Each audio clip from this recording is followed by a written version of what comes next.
Hey, how's it going? As usual, started a little bit late, but that's why I preface the ish when I post the time of when these are going to start. But hey, we're here and I'm locked and loaded and ready to go. How's it going, Almeida's Army? Rusty Shackelford, how's it going? T, what is up? Timothy Coombswell, how's it going? Gene's life is over. That is funny, man. At Danny Hera, what is up? How's it going? But at Reno Roach, I like nothing to do but to do it. Yeah, like I said, I'm locked and loaded, man. I'm excited and ready to talk about this one for sure. Not too much to talk about in terms of photos that were released or anything like that. We got two of them, one of Jimmy, one of Kim. But yeah, a lot I definitely want to talk about for sure, with this being the very last episode. Yes, at the Pattern Slice 9900. After this, there's only going to be one more live. I see what you're doing there. But yeah, last episode ever in this entire universe. Still a little pretty damn surreal to say. What is up, Charles Switzer? A lot I want to say for sure in respect to sort of pontificating on what is going to be the ultimate conclusion of Gene Takovic, as well as the ultimate fate of Kim Wexler as well.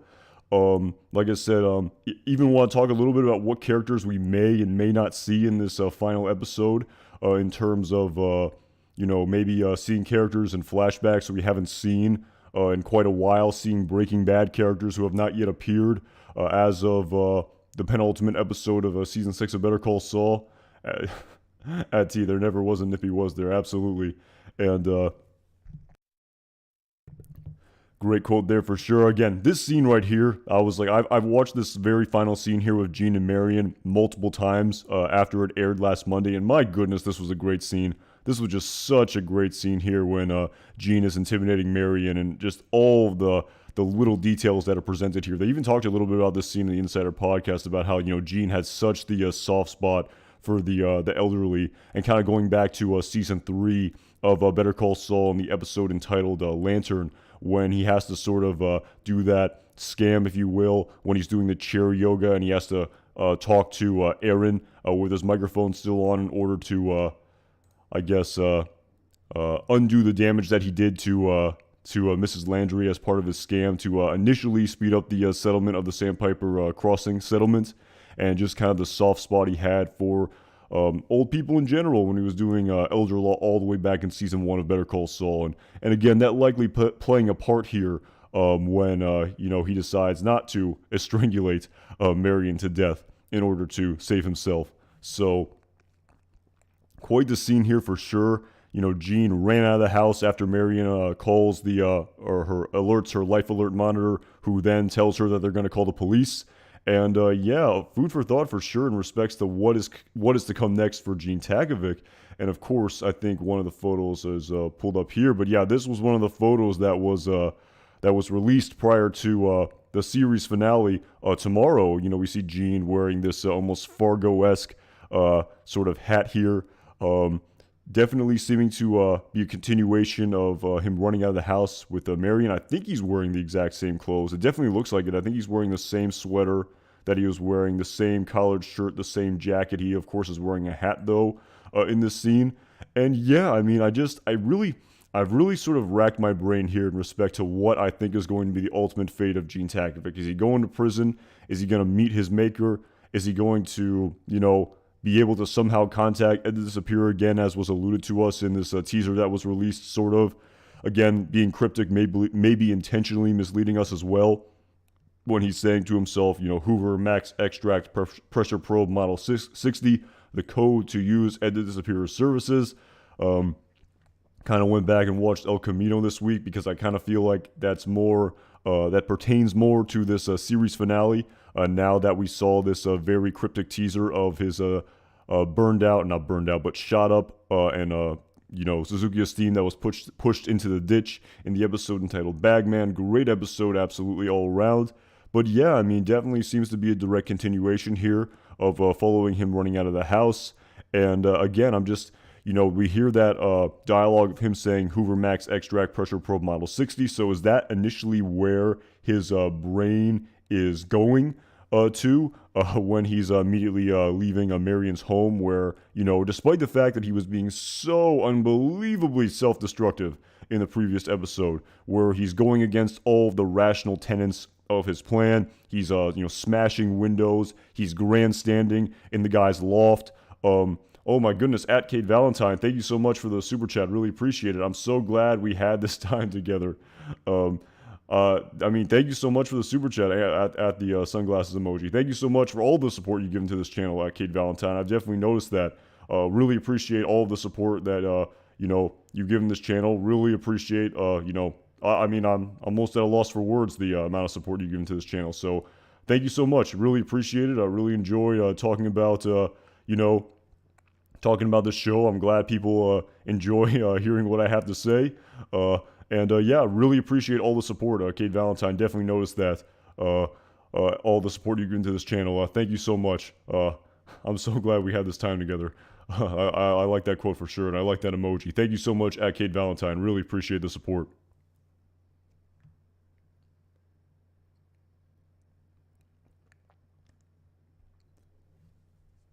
That's a funny comment right there at Ronald McPump.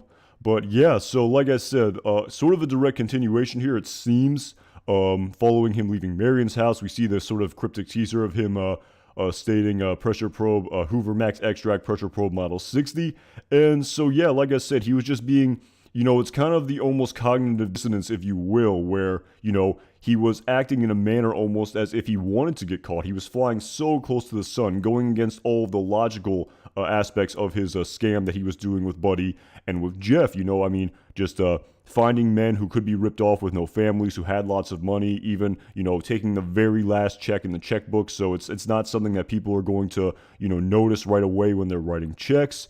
And grandstanding in that guy's loft, stealing his watches and his cigars and having a drink. And of course, not needing to do any of these things, but almost acting in a manner like he wants to get caught. I don't know what's going on in Jimmy McGill, Saul Goodman, Gene Takovic's head. Of course, nobody does. But at Almeida's Army, thank you so much for the super chat. Ask Jeeves changed their name in February 2006. Did they just change it to Ask.com? So this takes place in 2010, if that's sort of what you're alluding to at Almeida's Army. Did they still have the I think they got rid of the mascot too, but again, I guess, I don't know. Are you trying to insinuate that that's a little bit of a continuity error at Almeida's Army, if that's kind of what you're getting at? But I don't know. I feel like when companies change their name, I feel like we still call them by their old name. It's kind of like, to use a present-day example, I kind of think back to, didn't Facebook Inc. change their name to Meta Inc.? But of course, we still all refer to it as Facebook, even though it's technically Meta. So, if they said, if the plot had to do with Meta, Facebook, and it was actually, they changed their name to Meta, but someone was calling it Facebook in a time period by which it was, the name had already been changed. If you know what I'm getting at. So I feel like maybe you're kind of alluding to a little bit. The otherwise perfect show was completely spoiled by this. I see what you're getting at Almeida's Army. Unwatchable now because of this one continuity error. The Ask one. But again, I feel like, again, that's talk about. I hope you're just you're trolling there. I can clearly see, but I guess, like I said, that's the way I would use artistic liberties to explain away Marion's sort of continuity error, if you will. I don't know. Like I said, maybe Jack Walker was a conspiracy theorist who thought Osama bin Laden had already been killed in the year 2010, even though he will not be killed until 2011. So, who knows? Again, a lot of artistic liberties to explain away the continuity errors that do exist in this universe. But again, still my favorite television universe, bar none. I think I made that pretty damn clear by just the fact that this channel even exists. But that is funny at Almeida's Army. They should return all the rewards now. Again, Better Call Saul hasn't won an Emmy, so we'll see what happens. I think they get nominated for 2 cycles for part 1 and part 2 of season 6. So yeah, kind of curious to see what happens there. And thank you so much for the super chat. I appreciate that. I did not, that was not in the forefront of my mind. I don't know if I knew the exact date of AskJeeves.com changing to Ask.com. And I don't even know if the website exists anymore now in 2022. But yeah, definitely some food for thought there for sure at Almeida's Army. Thank you so much for the information. But yeah, again, trying to the long sort of point I'm trying to get at here is Jimmy's actions definitely seem to contradict the fact that he now wants to be saved by Ed the Disappearer, where he was acting in a manner which seems as though he wants to get caught, but then we see this teaser of him seemingly wanting to use Ed's services again. And I talked about this a little bit in a past video at Kin Beats. Thank you so much for the super chat. Really appreciate it. Will Gene end up in solitary confinement? It's perfect for him. Not dead. He never killed, but he can't use his superpowers, persuasion, and talking. Interesting. So I mean, when you're sort of, again, so you're basically saying, does Saul end up in prison? And I wonder about that. I don't know. That's sort of interesting because, again, for him to sort of end up in, first, if he gets arrested, you first go to jail, and then if you can, plead your, at your arraignment hearing, you either plead guilty or not guilty, and then, there's a trial and all of that. So, him ending up in prison, that seems like kind of far down the line. Only if he was maybe dead to rights guilty or something to that effect, we would well, I guess if he was, yeah, if he goes to jail, we know he's going to prison for all intents and purposes. But yeah, I've always wondered about that. I'm not too sure the prison ending. It sort of leaves it sort of open-ended, but not really, because we know he's going to be in prison for more or less the rest of his life, in the same way that Jesse Pinkman would have been serving the rest of his life in prison too for a first-degree premeditated murder of Gail Bedecker.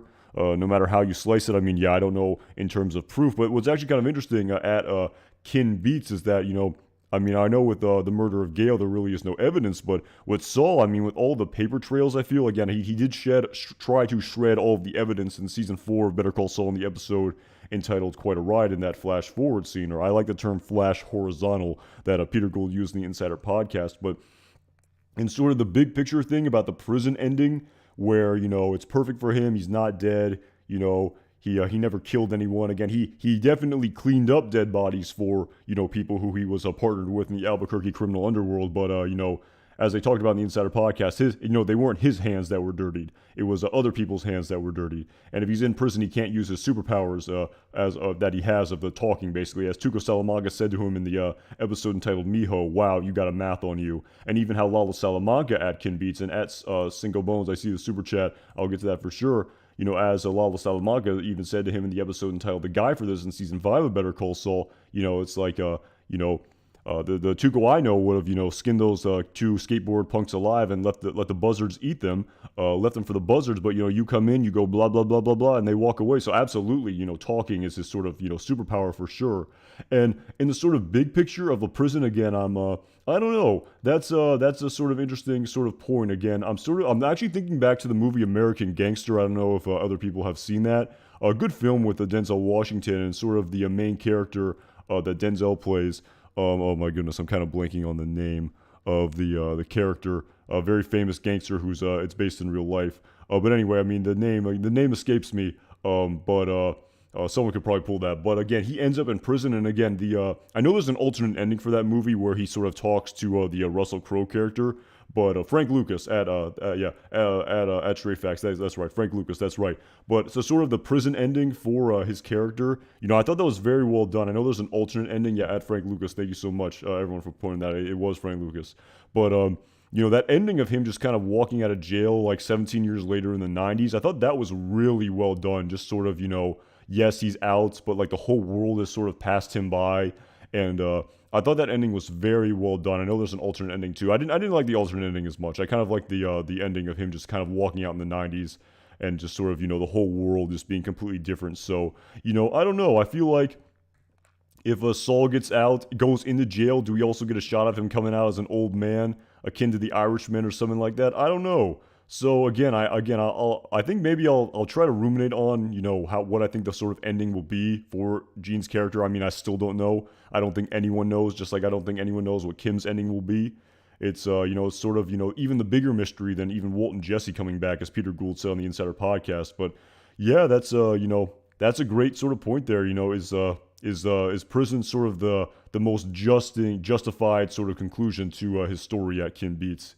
Definitely some food for thought there for sure, and really appreciate the super chat. Thank you so much. At Single Bones, thank you so much for the super chat. Really appreciate it. We're in the end game now. We certainly are. That is almost an understatement. Like Saul said to Jesse Pinkman, we are in the end times. we are, man. It's bittersweet. It's surreal. It's something I almost didn't. It's like you think. I remember back when the midseason break first started, right after season 6 of Better Call Saul, the episode entitled "Plan and Execution," and I'm thinking to myself, man, 7 weeks is such a long time until the next episode, Point and Shoot, premieres. We didn't know the name at the time, but that came and went, and here we are at Cinco Bones. We are in the final countdown here. We are in the end game. We are in the end times, and we are less than 24 hours away from the premiere of the final episode ever of Better Call Saul. Maybe even of this universe, if you sort of listen to what Vince Gilligan said, Cinco Bones, in respect of having another iteration of this universe after this. And while it definitely sounded like he's in no hurry to do this, and maybe he kind of wants to go out on top, if you will. He doesn't want to have a Michael Jordan with the Washington Wizards situation. If he, the risking, sort of not catching lightning in a bottle the fourth time, if you will, if you sort of throw El Camino in there as well. And just interesting food for thought again. But he did say that if you told him after Breaking Bad, he probably would have said the same thing. And then, he ended up making Better Call Saul. So never say never, but yeah, talk about the end game at Cinco Bones. That is, you are absolutely right. And thank you so much for the super chat. And thank you so much for all the support you have given to this channel at Cinco Bones. Definitely notice that and definitely appreciate that for sure. Really appreciate it, man. Thank you so much. At Coach Beer, thank you so much for the super chat, man. Really appreciate it. Love that number. Episodes 613 coming up. I see what you did there. Great number for sure. Gonna miss these Sunday streams, Anton. Been quite a ride. Quite a ride indeed. I mean, you hate to kind of have your thoughts start to turn retrospective. Really appreciate it, Cinco Bones. Thank you so much. But yeah, it's you kind of can't help it. The retrospection is your thoughts turning retrospective is definitely. I'm thinking about it. Tomorrow it's crazy. Next Sunday there won't be any episode of a Better Call Saul to look forward to for the ever since this show premiered this year. Every Sunday outside of the 7-week break, it's definitely something I've been looking forward to. On the fact that we would get a new episode on Monday. So yeah, I'm gonna miss previewing these episodes as well. And again, like I said, really appreciate I really appreciate that you enjoyed watching them. That's it really means a lot. Really appreciate all the support at Coach Beer. Thank you so much for all the support you've given to this channel. Like I said, notice that for sure. And it's been quite a ride, as Saul said to Francesca. That's a great way to sum it up. That is for sure. And like I talked about, it's ever since I started watching this Breaking Bad universe in 2011, right after season 4 aired on television. I watched the first 3 episodes, I binged the first 3 seasons on Netflix. Then I actually went out, and I didn't even have a credit card at the time. I went out and I bought a iTunes gift card with cash. Different time that the year 2011, different world we lived in. And I bought the entire season and binged season 4, and then I started watching season 5 on television when it came out in I believe 2012. And and basically, I watched that. We only had about a year and a half hiatus until Better Call Saul started up in 2015 after Breaking Bad ended in 2013. And yeah, it's kind of crazy. This has been something that I've been watching. It's been a part of my life ever since 2011. And over 10 years later, it's finally wrapping up. We even got the sort of El Camino iteration of this universe, which I watched for the second time this week. True story. And talked about it in my stream yesterday. But it's been quite a ride. It's kind of surreal to even think about how this has been I've really enjoyed watching this iterations of this universe for over 10 years now. And I guess there's always Slip and Jimmy, but I'm not so sure about that. But at Coach Beer, thank you so much for the super chat. Really appreciate it.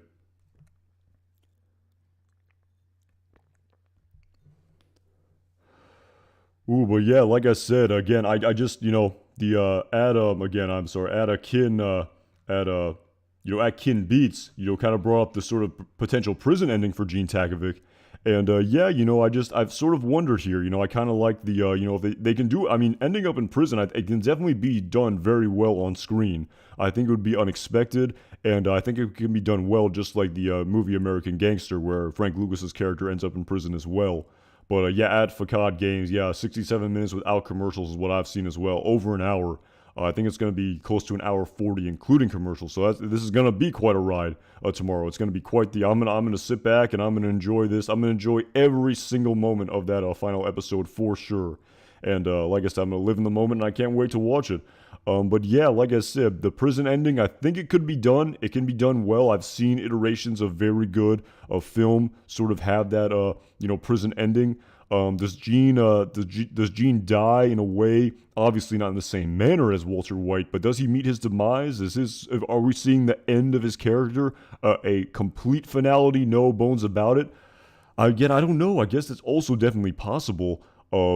But I don't know. I mean, that's kind of they've killed off so many characters already. Again, do they leave it sort of open-ended, akin to movies like Active Pattern Slice 9900? Don't watch Slip and Jimmy. Again, I haven't watched it. Maybe there'll be a point in my life where I will actually want to watch that. Who knows? Never say never, as Vince Gilligan said. But yeah, I mean, there's not the most grand desire for me to check out that show. And truth be told, I like a lot of cartoons. There's some really well. I mean, my goodness, F is for Family, who was done by the wonderful Bill Burr, who I may talk about a little bit later in the stream. That's a great cartoon. I mean, unbelievable. Great show. Unbelievable writing. Great character development. A great show. F is for Family. Recommend that completely. Oh my goodness, that was a great show. But yeah, I mean, not so. I don't want to get off on a whole thing about Slip and Jimmy, but Add Dread Electric. I like that as well. I'm an Archer fan as well. If that's what you're going for, you are not my supervisor. I do like Archer as well. I'm an Archer fan. And again, the long sort of point I'm getting at, what is up, Sam Fisher, is that like I do like I like cartoons that are done well. But again, Slip and Jimmy, it kind of seems like a Saturday morning cartoon that was marketed to children. But again, I don't want to talk. There'll be plenty of time to talk about Slip and Jimmy. We don't got time for that. I kind of want to focus on the series finale of the show. And so yeah, I mean, is he gonna end up dead? To be blunt about it, again, I don't know. That's such such an interesting question. Like, is death even really deserved for Saul Goodman? Again, I kind of talked about this a little bit with Jesse Pinkman yesterday. Well, I mean, Jesse Pinkman did kill a lot of people, and a lot of them were in self-defense. In full disclosure, I mean, you think about, I mean, you could maybe justify in the game self-defense, if you will, even if not legal self-defense, when he kills Joaquin, Hector's grandson, in the episode entitled Salud, when they're making escape from Don Eladio's hacienda. When he, even in El Camino, that's kind of self-defense, that sort of Mexican standoff. I mean, if you will, at least on this sort of, self-defense spectrum. I mean, Todd Alquist, that was sort of vigilante justice. He killed him. I mean, I think that would maybe be second-degree murder. I don't think he sort of, meditated on it and thought about that. That was definitely more in the moment where he had an opportunity and took it, but he definitely meant to kill Todd, clearly. And of course, the murder of Gail Bedecker was absolutely first-degree premeditated murder. I mean, he is going to jail for the rest of his life if he ever, if those were actually cops who stopped him in Todd Alquist's apartment and those weren't, guys trying to find the money. I mean, I know Jesse gets a lot of leeway in respect to his decision-making, and again, I don't want to harp on that. I talked more about that yesterday. But Saul, he never killed anyone. He did some questionable things, and like I talked about, we know that Walter White is coming back in this episode, we know that he's coming back in the standalone scene. And I have, again, we don't know the exact capacity by which the scene will appear on screen, but I have, if I had to take an educated guess about it, I did think that, maybe something involving the Brock poisoning as part of these, these flash horizontals, the running between the raindrops, maybe that is going to somehow factor into the story of Gene Takovic and kind of add more nuance and more depth and layers to his story. So, yeah, sort of interesting food for thought. And definitely something I thought about. It would be kind of cool to see because I think I talked about this a little bit yesterday on my stream, but when we saw Walter White appear in the episode entitled Breaking Bad in the RV, he was still more the Walter White character. Yeah, at T, Walter.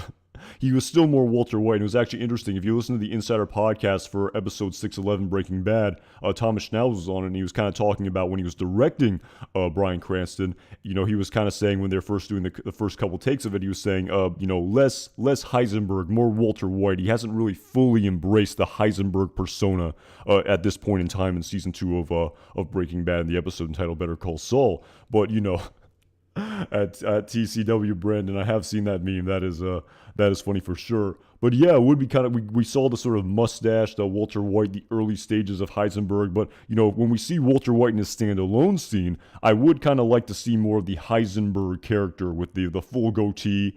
Season 4 of a Breaking Bad, maybe with the Brock poisoning, definitely possible. I would, Heisenberg will be in this episode, and at Sam Jimenez, that's kind of the thing. I hope we kind of see more of in the Heisenberg timeline. And at Joseph Wong, what if Jimmy dies in jail, sort of akin to the prison killings that we saw in the episode entitled Gliding Overall? I don't know. Maybe. I mean, that's pretty damn dark. I'm not. Again, I guess it's technically possible. I haven't ruminated on that too much, but I guess it's technically possible at Joseph Wong. That's sort of an interesting theory there. So. Yeah, again, it definitely seems like prison or death or, I don't know. I don't know if I see him sort of getting away with the whole thing again. Do we basically end up where we started off, where he's just on the run again somewhere else? I mean, are we basically at the episode Uno all over again? That leaves it so open-ended, but who knows? I kind of always like those sort of open-ended endings, kind of like akin to No Country for Old Men or for There Will Be Blood. The very open-ended nature of those storylines where a nice, bow wasn't tied on those, and it was definitely, extremely open-ended up to the audience to sort of interpret what the sort of ultimate fate of all those characters would be.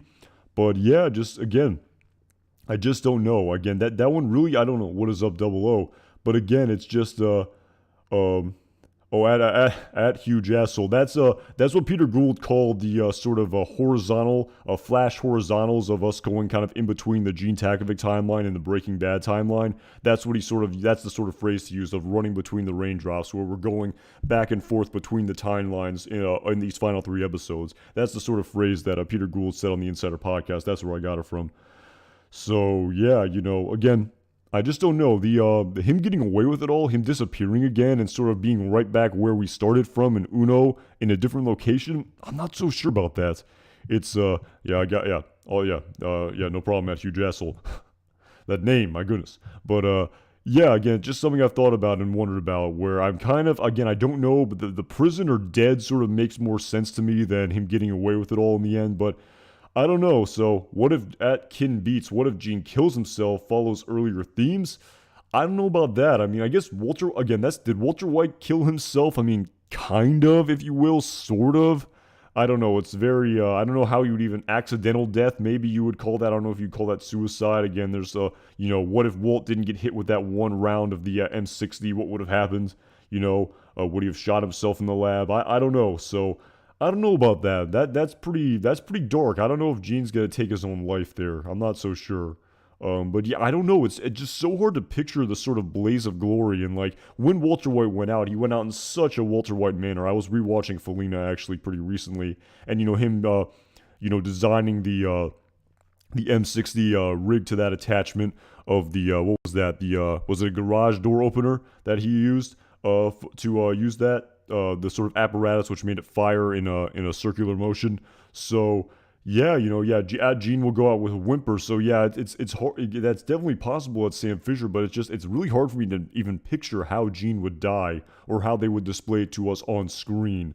So yeah, again, a lot of food for thought here. I mean, I would, I'm not a gambling man, but I would put my odds on either prison or death. But I really feel like who knows. Who knows? Yeah, what is up, Nick Russ? Almost time indeed. What is up at Mil Lubnikow? But yeah, like I said, no idea what's to come for Gene. Definitely whatever it is, it's going to be a big surprise for sure, seemingly. And again, the other scene we got to see here is of Kim Wexler here at a location. And again, I don't know if it's technically a spoiler or anything, but I have seen what appears to be a sort of behind-the-scenes image of this location that Kim Wexler is at. I don't know if people want to have me discuss it or not, but I mean, it is floating out there. I think they did dress a set, and someone took a photo from it from far away, which appears to be a location which Kim Wexler is at here in this scene. It definitely is appears to take place in Florida, but yeah, there is a sort of behind-the-scenes image there. At Sam Fisher. I think I may be able to pull it up real quick if I can find it real quick. I might be able to pull it up. yeah, there is a, like I said, there was a sort of behind the scenes image. Maybe people may have seen it on Reddit already in respect to the set there. So,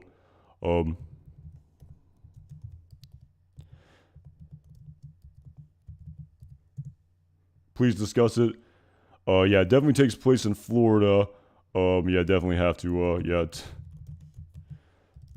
hard to type with one hand here, but yeah, definitely. Yeah, here we go. Yeah, here we go. Found the image. So I will pull it up. So yeah, this appears to be, again, there's been no official confirmation, but this was posted on Reddit a few days ago. And so yeah, so again, we see, let me pull up my screen here. So yeah, we see, this shot of Kim here, and this is allegedly where it's being filmed. I mean, there was this the sort of place they're dressing. Again, they're making this. Of course, they do all the filming in Albuquerque. It's not actually filmed in Florida. But yeah, I think it's kind of hard to see here. But maybe I can move my screen over here. But there's this sort of sign they put up here that they clearly put up just for filming purposes, and it says Central Florida Legal Aid. So I think that's where Kim Wexler is here in this scene. And, it's actually kind of interesting. There is that sort of one teaser that we saw during the midseason break of Kim taking the oath to be a lawyer, which we have not yet seen as of the conclusion of the penultimate episode of season 6 of Better Call Saul. And, I did sort of speculate that maybe Kim becomes a lawyer again, but as it was very rightly and smartly pointed out to me by lots of people who have commented on my videos, that, after that affidavit that Kim gave at the Bernalillo County Courthouse to the district attorney, as well as showing it to Cheryl Hamlin, there is no way that the bar is ever gonna reinstate her as a lawyer after admitting to all of those crimes, evidence or not. But actually, I have seen the sort of the leaks out there, quote unquote, that we will have a character who we have not yet seen in quite a long time, since season 4 of I'm stumbling on my words here. Season 4 of Better Call Saul, when we saw that, or actually no, yeah, season 4 of Better Call Saul in the episode entitled "Winner," when we saw that flashback scene of Jimmy being sworn in as a lawyer with Chuck, his brother Chuck.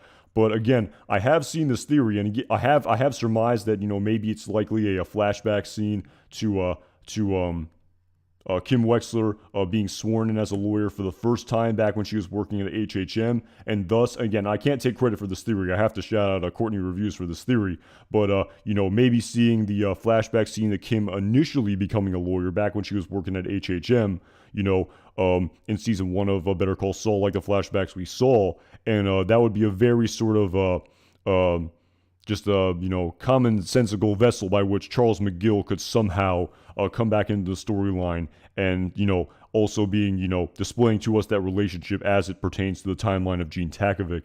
So yeah, it definitely makes a lot of sense to me that we could see a flashback. Maybe even Howard Hamlin could appear in a flashback scene of that as well. Again, shout out to Courtney Reviews for this theory. But yeah, a flashback scene of Kim being sworn in as a lawyer initially. You could have, again, it'd be kind of tough to have it would be kind of tough to have I feel like Jimmy there with just the visual continuity of him looking much older. But you could have Howard there, you could have Chuck there, and it's kind of funny, not to put my tinfoil hat on too much here, but there was that sort of not behind the scenes, but Patrick Fabian tweeted out that a photo of him and Chuck and Saul, or Jimmy at the time, and saying, 3 lawyers at a happier time. And I believe that was from the episode entitled Witness, if I'm not mistaken. So again, you wonder if he's sort of, it's sort of foreshadowing maybe a flashback of Chuck and Howard and Kim being sworn in as a lawyer, because that makes much more sense to me than, her being reinstated as a member of the, an officer of the court after that affidavit that she gave to the DA. So yeah, sort of interesting food for thought here in, heading into this final episode ever in the series.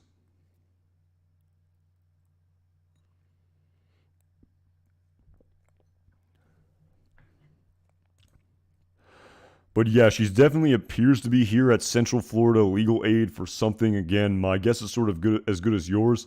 But I was actually wondering, kind of going back to that scene of just Kim crying on the bus. I definitely did wonder if they were is that where they were going to leave the story of Kim Wexler, because in this sort of, like I said, while we only got these 2 images here, the one of Gene and the one of Kim, I was definitely actually wondering sort of where else the the story is going to go in this final episode. And, one of the things, again, I'm kind of getting ahead of myself here, but to sort of, even like a character like Gus Fring, where we've only, the last time we saw his character at Hello, It's Crash, Walter, put your phone away, Walter. I'm not confirming your predictions right now, Walter. That is funny, for sure. I mean, I have seen that meme of the fake teaser with Mike saying, Walter, put a certain part of your body away, Walter, if that's sort of what you're alluding to at Hello, It's Crash. So yeah, that was a pretty funny meme for sure. And yeah, I was that one was pretty funny. So yeah, I enjoyed that one for sure, and thank you so much for the support at Hello, It's Crash. The OK Buddy Chicanery is it's a great subreddit. You get to see some funny stuff on there for sure. So, and yeah, thank you so much for the super chat. Really appreciate it.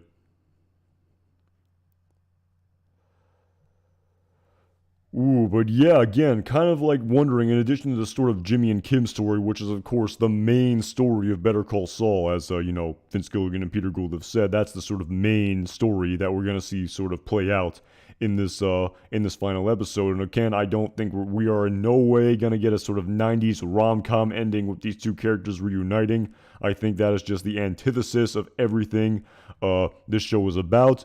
But yeah, sort of like I said, I was actually like really wondering sort of what other characters are going to be featured in this series finale. And of course, I right off the bat have to start here with Gus Fring, because of course, the very final scene that we have seen of him so far took place in the episode entitled Fun and Games, following the threat of Lalo being neutralized and him coming back from Don Eladio's hacienda. He tells Mike to start construction on the super lab, and then of course in the next scene we see him at the wine bar. And of course, I talked about this scene in a previous video.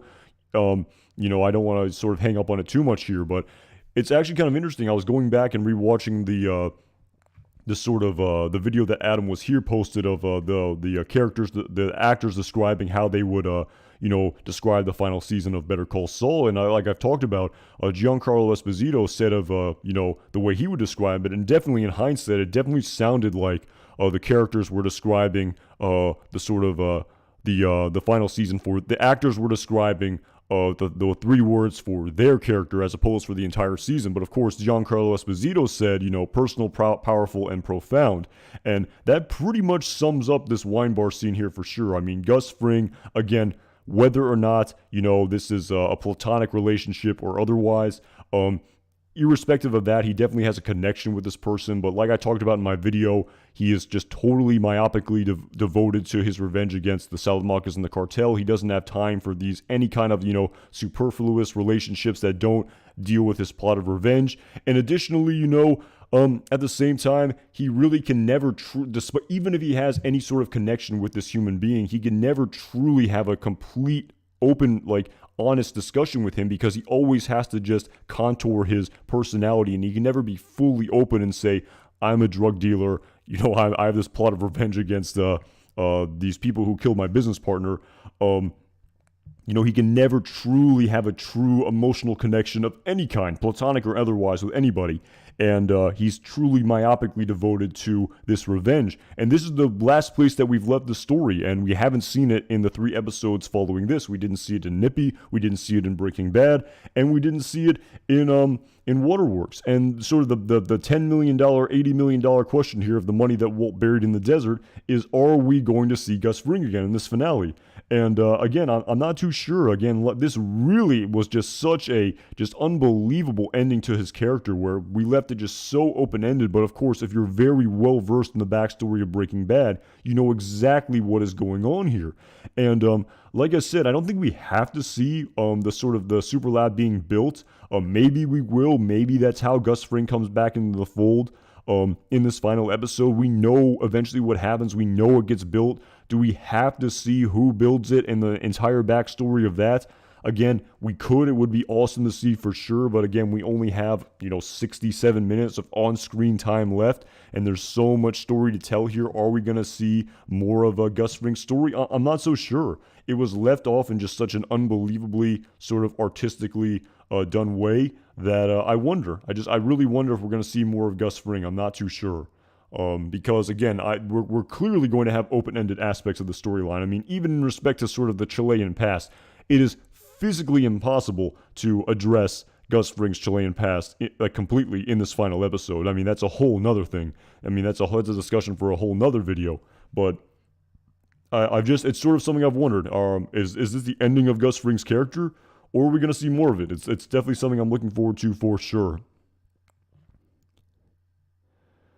And and again, another sort of interesting storyline that we saw in the episode entitled Fun and Games as well was this scene here of Mike meeting with Manuel Varga. And of course, we also saw this scene here of Mike visiting Saul in the Breaking Bad timeline in the episode entitled Breaking Bad, where he warned Saul not to get involved with Walter White. The last scene we saw of them in the Better Call Saul timeline took place here, this unbelievable scene here. And again, I know Mike was trying to do the right thing here in this scene, absolutely. And but of course, it was a very sort of tragic scene to see here for sure, where he sees a lot of himself in Manuel Varga. He really does. They both lost sons.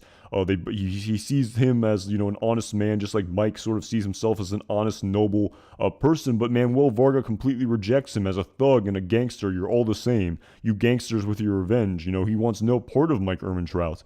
And I know that Nacho was promised by Mike in the episode entitled Rock and Hard Place that he would forever protect his father. But again, this was sort of a very just kind of, dark, sort of tragic way to end Mike's storyline in the Better Call Saul timeline. And to go back to the Paley Fest video that Adam was here posted, I think Jonathan Banks called it, his words to sum up the season 6 of Better Call Saul was grateful love.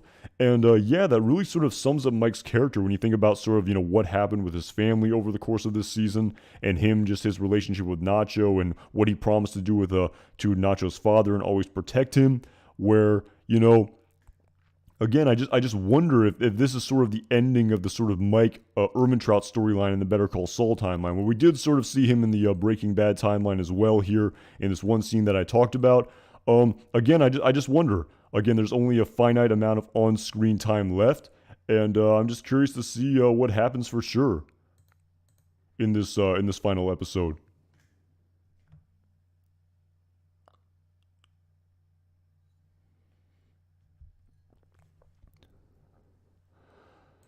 And again, to kind of go back to the storyline of Kim Wexler here, I think Ray Seahorn, she of course described it as devastating, but also thought-provoking. So, definitely kind of sums up her character as well. Michael Mando said operatic, which is basically a perfect response of a Nacho Vargas storyline. I think Patrick Fabian said satisfying, which I think definitely sums up his storyline as well. Where yes, he had this sort of very tragic ending where he sort of it's better to burn out than fade away, as Patrick Fabian sort of said, his the ending of Howard Hamlin's character, at least, retrospectively in hindsight. But of course, it also is somewhat satisfying, because while the ending was very tragic, Cheryl got closure and Kim gave that affidavit, and Howard Hamlin's reputation will be hopefully restored. Tony Dalton said of Lalo's so much fun. I mean, that is kind of funny. I mean, I feel like that's how Lalo Salamanca would describe season 6 of Better Call Saul. So, it's that's kind of interesting there for sure. And of course, Bob Odenkirk said heart-stopping, a joke off of his heart attack that he had in when he was filming episode 608 Point and Shoot.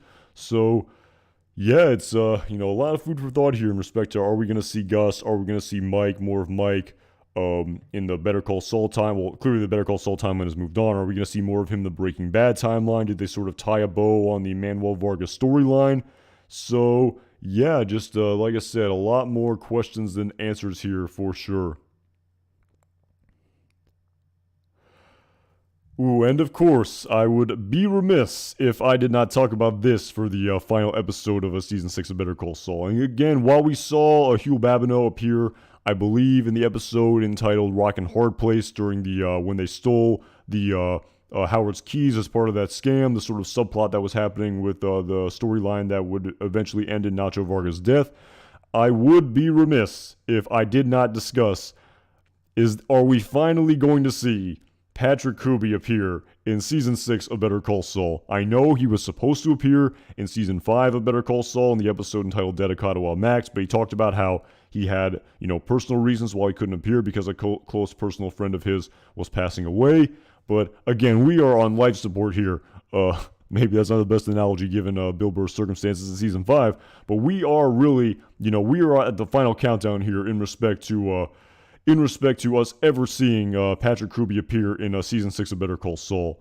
And yeah, I mean, I feel like I've talked about this again and again and again. I know the backstory of his character. I know how he would appear in this sixth and final season. But yeah, I mean, oh goodness, I really hope. Yeah, at Nick Russ, at Patrick Kuby's spinoff, I am all open to it. Absolutely. At George Taylor, Kuby won't appear. There's absolutely no chance and no reason. I wouldn't say no chance, but again, his character doesn't have to appear. Absolutely. I mean, he was supposed to appear. And again, even if at George Taylor, you can say, well, he doesn't need to appear. Not every single Breaking Bad character appeared in Better Call Saul. Again, I just feel like the optics of it are a little bit odd because, I mean, Bill Burr is just unbelievably sort of famous and successful. And again, he's very busy and has all these other projects that he's doing, etc. But, it almost comes across to me as a little bit big timing, if you will, where he's like, yeah, I don't really have to appear in Better Call Saul. I'm kind of busy. I have other things going on. I'm Bill Burr. I don't really have time for this. No offense to the like Tina Parker and I think the actor's name is Lavelle Crawford, who plays Huel, and Tina Parker plays Francesca, sort of the other sort of members of the inner circle of Saul Goodman in Breaking Bad. But they're definitely not as famous as Bill Burr. I mean, it's just true, they're not. And of course, they're going to probably, if offered this role, they're going to take it. But maybe he's not actually big timing Better Call Saul. But to me, it kind of comes across that way if he doesn't appear at all. I mean, even now, I mean, the fact that he's, he doesn't, I mean, we're at the final episode here, for goodness sake. It's like, it's now or never. And it's actually kind of funny. I know they were clearly joking, but I forgot, I think Chris McCaleb, the person who, I think is the host of the Better Call Saul Insider podcast, sort of joked. He was clearly joking, but he said that the final episode is actually going to be a standalone episode about the vet Caldera, and it's actually a pilot for a spinoff for a show about Caldera. He's absolutely joking. That's not true what's going to happen, but I hope he's sort of foreshadowing that, Caldera and the Notebook and maybe Patrick Kuby comes in the fold. I mean, as much as I'm going to love, hopefully, this ending of Season 6 of Better Call Saul that we're going to see tomorrow, if Bill Burr appears in the finale, the other member of Saul Goodman's A-Team, that is just going to be the cherry on top of all of this. So, it's I really hope he appears. Maybe he won't. It's definitely possible that he doesn't. He said he was going to in Season 5. If he was going to in Season 5, why wouldn't he in Season 6? Really sort of making us sweat here, waiting all the way until the series finale before he appears, if it's the case. But, yeah, I hope I see him. I hope I see him for sure. It's, yeah, it would be, again, it comes across a little bit as big timing. I know Don Harvey didn't appear as well for scheduling conflicts, but, it is what it is. So, at the neighborhood, how do you think Walt will reappear for Better Call Saul series finale? Could it relate to the poisoning of Brock? Yeah, I've talked about that a lot in a couple past live streams. It definitely makes the most sense to me, just based on how they are sort of displaying to us these final 3 episodes of going, back and forth between the Breaking Bad and Better Call Saul timeline. And yeah, the Brock poisoning sort of adding sort of layers of nuance to sort of maybe sort of reminding us of all the terrible things that Saul did to sort of maybe, justify the ending that they paint for him. So definitely possible at the neighborhood. I've thought about that for sure.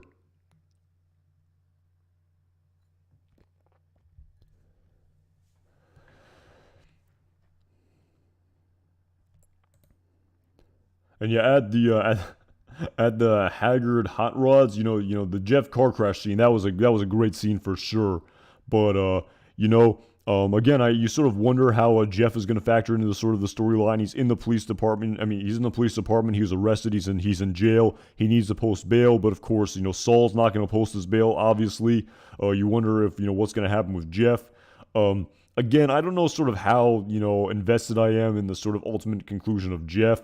With his character, I don't know. It's kind of interesting. I mean, it's kind of ironic seeing as though I was really a huge fan of Don Harvey's Jeff. But again, I don't know. I'm not too sure about how much how invested I am in the ending of Jeff. I wonder if they're going to display it to us. I wonder if him just sort of being in jail is going to be the ending of his story arc. So yeah, Travis great. Jeff definitely seems screwed. I mean, I'm sure he'll sing like a canary and tell everything he knows about this Saul Goodman character in order to try to save himself of a any sort of charges that are given to him. But yeah, it's I'm kind of curious about that in respect to this final episode as well. Yeah, a lot of people are asking that at Stoned Yoda. I would have to say, again, the Brock poisoning makes a lot of sense. It definitely does, as I talked about. The running between the raindrops, Brock poisoning, as I talked about a little bit earlier. That makes the most sense to me for sure.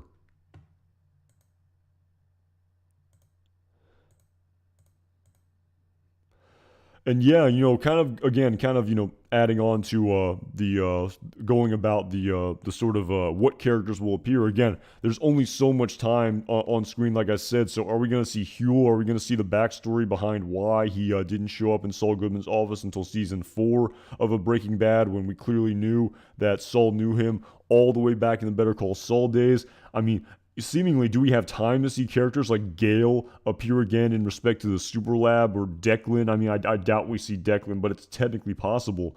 You wonder about what Breaking Bad characters will appear on screen in this final sort of hour and 7 minutes. I mean, it's a longer episode than previously, a lot of stories to tell for sure.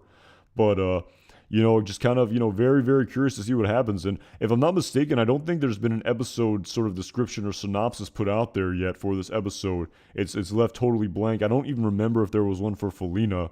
So yeah, Justin Cruz, Todd Alquist. Yeah, again, that's a great point as well. Again, I sort of talked about how, maybe characters featured in the Breaking Bad movie, but again, I mean, will they appear also in Better Call Saul? I'm not too sure about Todd Alquist. I mean, the Vominos Pest backstory, do we have time for that? Characters like Ira could appear possibly. Tuco. Is the story of how Hector was in that house in the country going to be displayed to us? Is Skinny Pete and Badger going to show up? So, yeah. At Rena Rocha, 15-minute scene of Marie stealing shoes. That is funny. So yeah, I mean, you're kind of hitting the nail right on the head, where there's only so much time left. And yeah, at Deb's Cormos, that's a great point. Hi, Anton. Do you think Marion can collect the $5 million reward? That's an interesting point as well, because I think Thomas Schnauz said on Twitter that the $5 million sort of teaser was just that, a teaser, and it wasn't canon. But again, I wouldn't trust a single thing Thomas Schnauz says. He's been lying left and right, kind of being a troll. So maybe we do see sort of Saul back in Albuquerque, like that teaser sort of alludes to. Maybe we see that $5 million reward poster somehow come into the story at Debza Cormos. It's definitely possible. And yeah, it's definitely some food for thought for sure in respect. And also, like I said, again, there's so much story that they could, look into. The sort of, Hector being in the country, Tuco and Skinny Pete and Badger, Todd Alquist, Vominos Pest Ira, Patrick Kuby, Huel Babineau, the sort of, the actual handing off the notebook, where I don't think we're going to see that because it's kind of already implied to us. Yeah, just a lot of open-ended stories here. And, at the same time, the lawyer that Saul gave to Francesca, are they going to leave that open-ended? The diamonds as well. And, again, very intentionally, they put out this teaser here in respect to how to spot a fake diamond. Again, it's just sort of a little teaser here where Saul is sort of telling you how to spot a fake diamond. In hindsight, probably a lot of the things that they're displaying here are going to factor into this final story that we see tomorrow. But, yeah, it's like... I think they're definitely alluding to us that, the diamonds are going to come back into the fold for sure. The how to spot a fake diamond. So, like I said, there's so much we could sort of see, and they may tie a bow on in this final episode of the series. And yeah, at the Stone Yoda, you wonder if color's going to come back in the fold. I'm not so sure about that. I'm not so sure about that. It's definitely possible. I think the sort of metaphor of the black and white is sort of how all the color is sort of stripped out, and all of the vibrance is sort of stripped out of all of the characters at the point in their lives when the Gene Takovic timeline is taking place. There's no more color, there's no more life in characters like Kim Wexler or Gene Takovic or Francesca. So, at Almeida's Army, thank you so much for the super chat. Really appreciate all of the support you have given to this channel. If there is a trial, I expect to see Skylar Marie / Flynn. That's interesting. Again, like characters like Hank and Steve Gomez as well. I mean, I don't know. I think their sort of story is sort of wrapped up in the sort of context of Breaking Bad as it relates to Better Call Saul. And yeah, you wonder if we'll see characters like Skyler and Marie and Walt Jr. I mean, Walt Jr., that would be a stretch there. I mean, yeah, it's true. I guess when you're talking about if Saul goes to trial, yes, that sort of thing. That is quite the vessel where we could see a lot of these characters because, of course, this is the sort of one man that they can prosecute in respect to someone who was involved in the death of Hank Schrader. And that's actually a really great point you raised at Almeida's Army, and thank you for bringing that up. And yeah, add David D. Bill Oakley as well, the sort of foreshadowing of Bill Oakley being a defense attorney. Maybe Saul does get arrested. Maybe it's just too good to pass up, with Bill Oakley representing Saul. I could definitely see it. That would be hilarious. I mean, I don't know. It almost seems too cheesy to me, but I feel like it definitely wouldn't be. I really feel like they could, really make that work, where you could bring back a lot of characters like this in the stands, in respect to, they would be at this trial because this man is sort of, morally culpable in many respects for the death of Hank Schrader. But I don't know. What the sort of grand irony in all of that is that, I feel like Jesse Pinkman is as well. So, and if at Almeida's Army, if Saul goes on trial, Skyler will be a witness. Marie will want to see some justice for Hank, and Walt Jr. heard Saul. So Walt Jr. gets some of the breakfast bars. I see what you did there for sure. So yeah, that's pretty funny. But yeah, I mean, I don't know about that. And again, it's sort of like the Saul gets with Oakley 100% at the Inglewood Rose. Again, this sort of grand irony in all of that goes a little bit to what I talked about in my stream yesterday about the movie El Camino, is that, I know, they say, well, Jesse was a sort of, meth cook captive for 6 months and all these terrible things happened to him, so he gets to live happily ever after. And, but, Saul, he needs to go to prison for all the things he did. I don't know. I don't understand sort of that sort of, dichotomy, if you will. It just is I don't know. It's sort of a, Seinfeld ending at Ernie Chavez. Yeah, a little bit, when they all end up in prison. That's, that is a great callback there for sure. Like I talked about, Larry David said he's never writing a series finale ever again because of how contentious and polarizing that ending was. But, at Axel 14243, the Shawshank Redemption 2014. Bravo, Vince.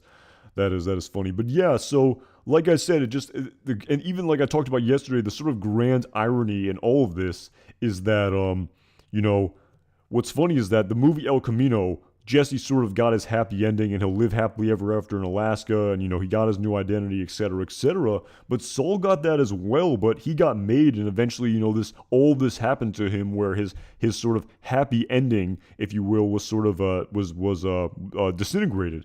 But we're just supposed to believe that Jesse's gonna live in Alaska forever and never get recognized. I mean, maybe, like I talked about, Saul was a much more famous person in Albuquerque compared to Jesse Pinkman. His face was all over late night television, bus benches, and billboards all over Albuquerque. He was more of like a minor celebrity. And Jesse wasn't that famous, he was just sort of a behind the scenes guy. No one really knew what he looked like until after the shit hit the fan with Walter White.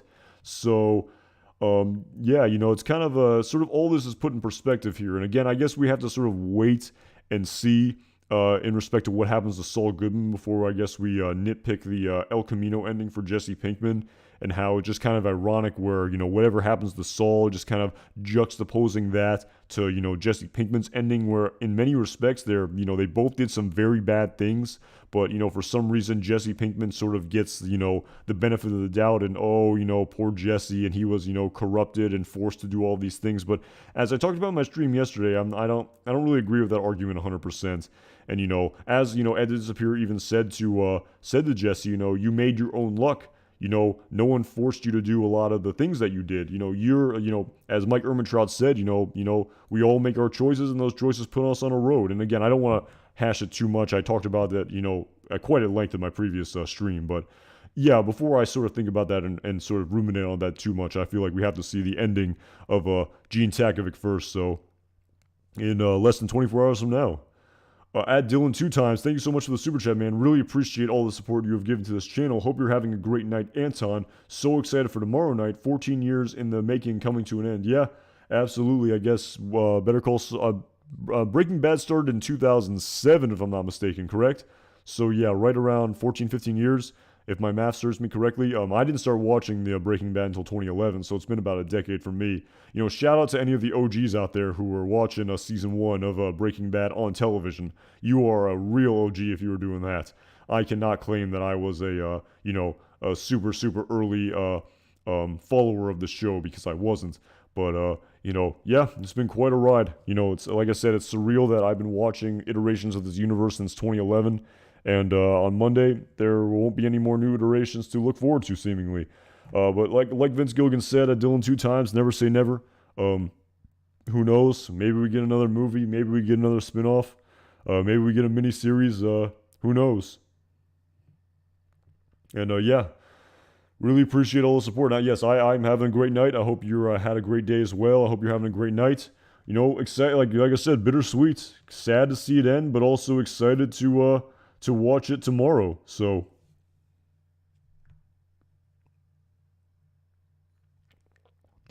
yeah, at Hugh Jassel, that's an interesting sort of perspective there in regards to intentions, where Jesse, wanted to do the right thing, where, yeah, he felt guilty about shooting Gail Bedecker in the face.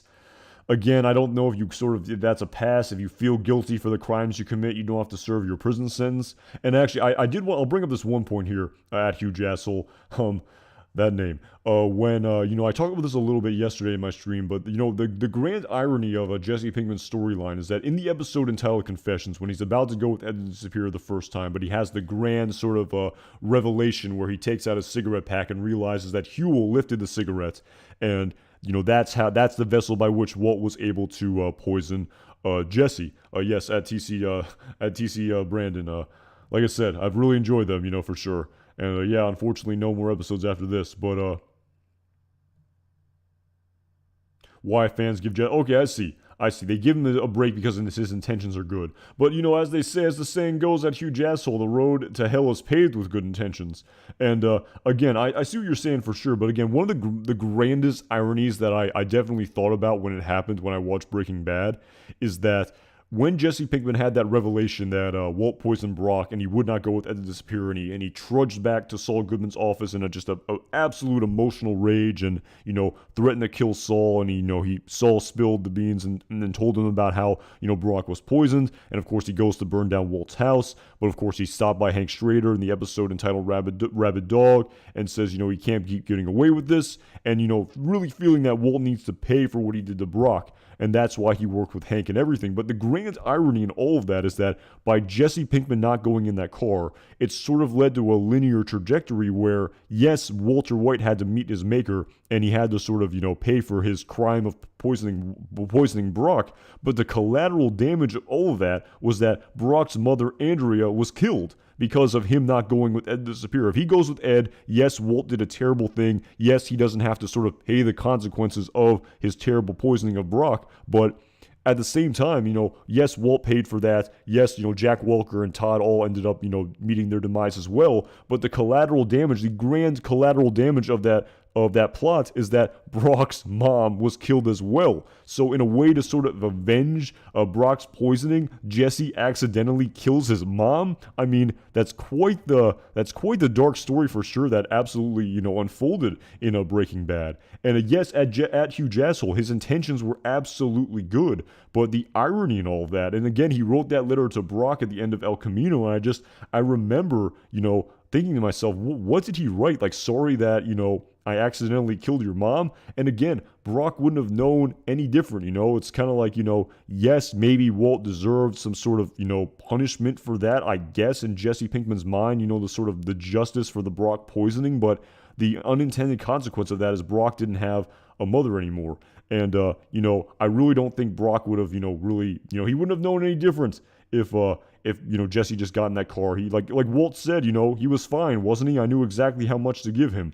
And so, again, that's the grand irony of it. Yes, at Hugh Jassel, I think you're right, but, the road to hell is paved with good intentions. So, it's, a lot of food for thought there in respect to Jesse Pinkman's story arc. So, yeah, definitely someone who's not good at dealing with his emotions at all. As soon as he found out about the Brock poisoning, he, was using methamphetamine in Saul's car after he stole it from him and wanted to burn down Walt's house. So, definitely not good at articulating his emotions whatsoever. And while I'm no expert in this field, I mean, say what you will about Howard Hamlin, but maybe sort of talking through you, like as Saul Goodman said to Tuco in the episode entitled Miho, when he pulled out the sort of wire cutters, use your words. Maybe Jesse needed to go to therapy like Howard Hamlin was doing as well. Maybe that would have been a more productive use of his time and a better way to sort of deal with all these emotions that he had, instead of just basically resorting to methamphetamine use anytime he was emotionally damaged. Well, after the death of Combo, he uses methamphetamine to deal with that. Of course, he breaks his sobriety after the death of Tomas, before he's about to kill the rival dealers. And yeah, so that's kind of the story there. And again, just being absolutely totally living in that absolute debauchery after he had to kill Gale during season at the end of season 3 of Better Call Saul. The plot of season 4 of Better Call Saul, when he's just using to deal with his emotions there. Of course, again, so I don't know. I'm no expert in this field whatsoever, but yeah, just Jesse Pinkman, a very sort of complicated character, absolutely. And again, it's like we said, it's like I don't think Jesse's a bad person. It's like what I said. I don't think Jesse's a bad person, if you will. I think he had a good heart, for whatever that means. But he did a lot of sort of bad things in Breaking Bad, and he, again, I don't know if we can give him the benefit of the doubt with everything. It's kind of like what Chuck said to Jimmy. You're my brother and I love you, but you're like an addict who won't admit that he has a problem. And so yeah, again, I know even characters like Walter White, I kind of compare it to Walter White, where yes, initially we rooted for Walter White and we cared about Walter White, and we understood that he was just dealt such a bad hand in life with that cancer diagnosis, and he never took any risks, and he wants to leave money for his family, and we sort of understand the actions that he's making. But just over time, the sympathy of it wanes so much, where he's literally using terrible sort of, people like Jack Welker and his crew to kill witnesses in prison. I mean, yes, he's doing it to save himself, and he rationalizes this as, trying to protect his family, but that's quite the move for sure, as, Walt being not a very good guy. And, do we sort of have the same sympathy for Walter White as we do for Jesse Pinkman? Again, I'm not too sure. I'm just sort of speaking very generally, of course, and, everyone's entitled to their opinion. But, yeah, it's, a lot of food for thought. At Justin Cruz, I hope so. I hope he shaves his head. I mean, like I said, I talked about it a little bit in my stream yesterday. After the recast of Jeff, the visual continuity of El Camino, the movie, with Todd's weight gain, and with Walt's bald cap, and with Jesse probably weighing too much during the flashback scene that took place in the timeline during season 2 of Breaking Bad, in the episode entitled 4 Days Out. All of that, really didn't bother me as much after after seeing the sort of grand error in visual continuity with the Jeff recast. So maybe my opinion on that changed. So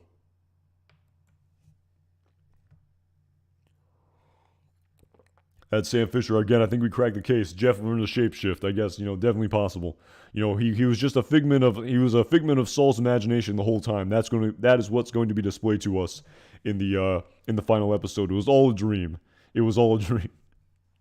At Nick Russ, thank you so much for the super chat, man. Really appreciate all the support you have given to this channel. I feel Jimmy will give himself up to save Kim from getting prosecuted. Thoughts on this theory? Interesting theory for sure. I mean, I go back to that scene where she gives her affidavit to Cheryl Hamlin, and she says what happens next, and how Kim says it's up to the DA whether or not they prosecute, because there's no physical evidence. So that's interesting, the sort of worlds colliding there at Nick Russ again, where Saul sort of becomes a martyr to save Kim. It's interesting. I can see it happen. It's definitely sort of it makes more sense to me than the sort of 90s rom-com ending where they sort of have a passionate embrace and kiss or something like that. That's not gonna happen. But yeah, that's interesting theory for sure. The sort of him saving himself in order for Kim to get prosecuted. But yeah, I mean, I don't know if sort of how, I mean, the thing is, Kim admitted to doing all these things in writing. So I don't know how, if Saul goes down, I don't know how Kim doesn't go down as well, unless, they prosecute Saul for something else. I mean, that's in respect to the Howard and Lalo thing. That happened way back in 2004. And again, and now it's 2010, and we don't even know if the feds really, there's no evidence, and we don't know how sort of Kim gets saved, if you will. If I give myself up if you don't prosecute Kim, I don't know. Is that even possible? Can that even work? I'm not so sure. I guess it's technically possible from a literary perspective, but I'm not so sure. That's some interesting food for thought there. And again, it's been 6 years since they broke up in '04, and now it's in 2010. And the feds kind of want to go after Saul for, I feel like, more Hank Schrader and everything that happened with Walter White. I don't really know if they, what they can even do with if there's no, like Kim said, there's no physical evidence of anything they did. Cheryl could still sue her in civil court, but again, as Kim said, yeah, you could, but again, I have nothing. You could take everything I have, but it's more about, I have nothing. There's nothing I can really give you. Maybe she could do it to just embarrass Kim and sort of, really ruin her life. But again, it wouldn't be for monetary purposes because, Cheryl, for all intents and purposes, has all the money in the world at Nick Russ. So yeah, that's kind of interesting, because that sort of the Jimmy and Kim story deals with '04, and what Saul is wanted for deals with 2008 to 2010, which Kim was in no way a part of.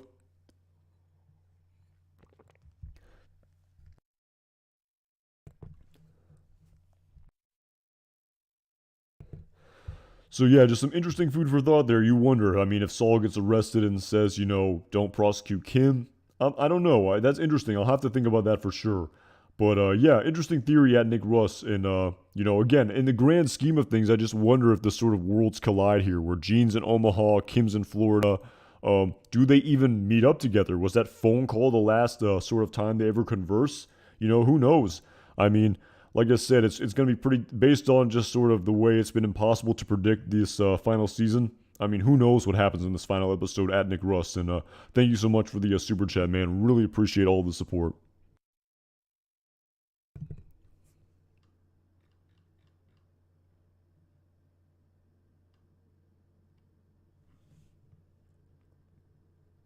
That's a good point at T. You don't save me, I save me. Kind of going back to the dialogue of Breaking Bad. Of Better Call Saul, excuse me. But at the same time, I go back at T. I go back to characters like Mike Ehrmantraut, who said no more half measures. And at the same time, he did a lot of half measures after he gave that speech to Walter White in season 3 of Breaking Bad. He should have, in hindsight, he should have shot Lydia right in the head when he went to her house in the episode, I believe, entitled Madrigal, if I'm not mistaken. So, yeah, Kim did say that, and Mike said some things too, but, who knows if they, live by the creed which they preach. So, interesting food for thought, and yeah, basically a 100-minute finale, including commercials. It's going to be quite a ride tomorrow at T, that is for sure. Yeah, at Chim, I can't read it, Chim Kin Uggers, 2888. Yeah, like I talked about, so much story they could address on so a very confined amount of screen time, 67 minutes only. So, again, really kind of curious to see what they put in, what they don't. Absolutely.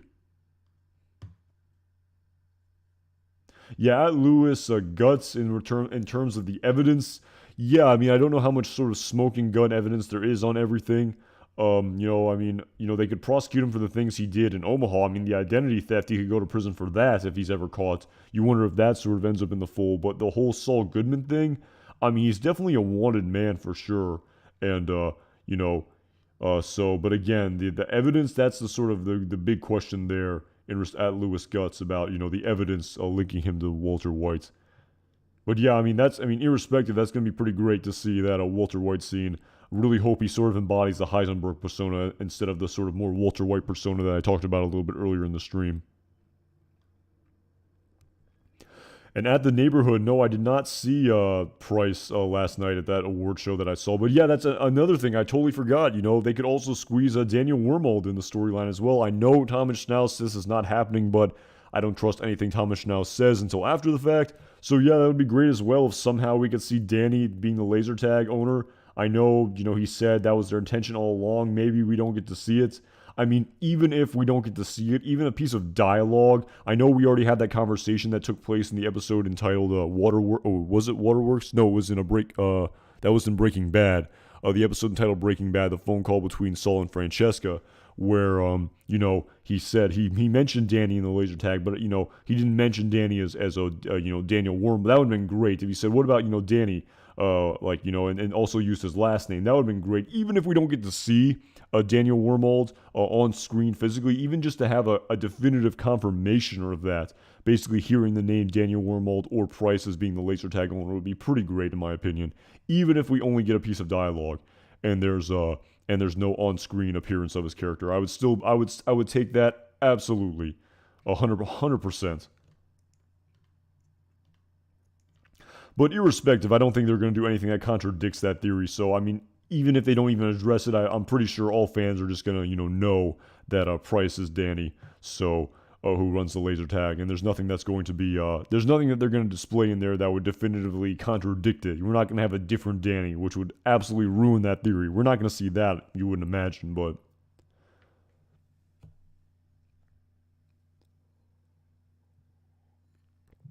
yeah, at the movie dealers, definitely seems to be some foreshadowing there of that scene of Bill Oakley that we saw in the I believe that was in the episode entitled Breaking Bad. So yeah, great scene there for sure.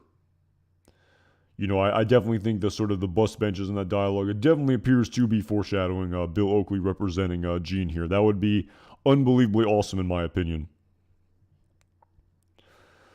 But yeah, like I said, I mean, I don't think they have to tie a bow on every single thing. I wonder if they don't even address the Super Lab storyline where we know it ends up getting built, but we don't have to know the step-by-step process by which it happens. I don't know how much that necessarily adds to the story because we know that it gets built eventually. We know that it gets burned down eventually. We know the sort of more interesting aspect of the sort of the story with Lalo and Gus that took place over the course of a Better Call Saul. So yeah, you wonder again. That's sort of you wonder if even the Super Lab is even going to come in this final episode. And like I talked about a little bit earlier, what characters are going to appear in this final episode as well. That's something I'm really sort of can't wait to see. Yeah, at Ion J, I think Thomas Schnauz said it was always their intention that it was a Price, but they never had time to show it on screen. That's what I think he said.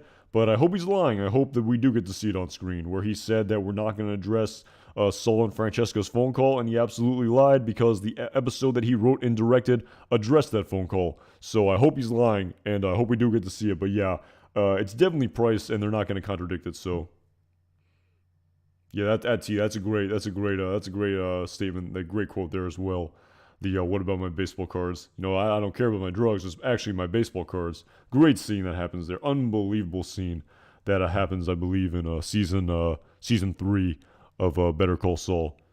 When Price comes back, that was pretty amazing. So at Daniel, you plan on getting a prop from the show? You talking about the sort of the auction that's happening out there at Daniel? I know they're auctioning off a lot of official memorabilia from the show. That stuff it's probably gonna go for a lot of money. I definitely don't have I probably can't afford any of the official props that they're auctioning on that website. But it is pretty cool. I have sort of seen I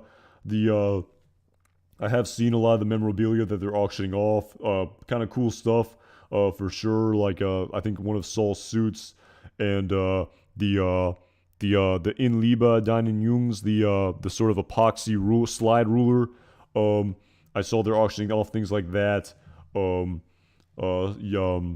Like maybe like a backup a mug or something like that. The world's second greatest lawyer, thermos, something like that.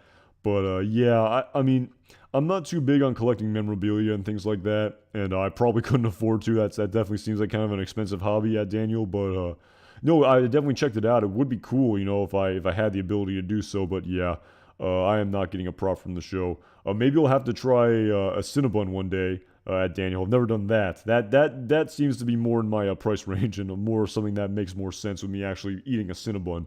But yeah, I probably won't be getting any official memorabilia from the show, unfortunately.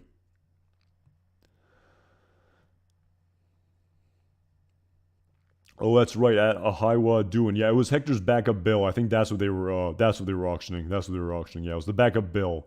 For sure.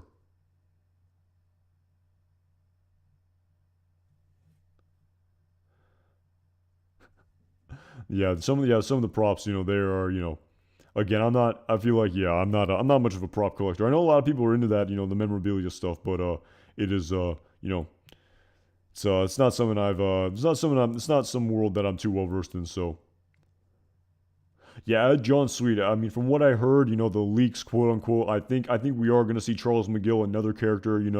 So much story, so little time. I think it makes a lot of sense to me to see a scene, the running between the raindrops scene, a flashback scene of Chuck and Jimmy that directly deals with the storyline that we're going to see tomorrow. That makes a lot of sense to me at John Sweet. Maybe even as at Courtney Reviews, that theory about Kim being sworn in as a lawyer for the first time. That makes a flashback scene is the sort of dialogue that was revealed in that mid-season teaser.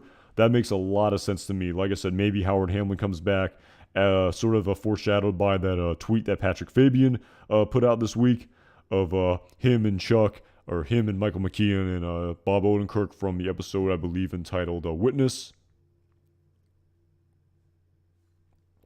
Yeah, Richie MC, Clifford Maine, Rich Swigert, who knows? Who knows who's going to be there, so, in this final episode, so. Yeah, that's Stone Yoda. Chuck being in the teaser. It makes a lot of sense because just the way they sort of manipulate time, it sort of would make a lot of sense that, if Kim's swearing in is a flashback, then that makes perfect sense for Michael McKeon's Charles McGill to appear in that opening teaser scene at Stone Yoda. That makes a lot of sense to me, for sure.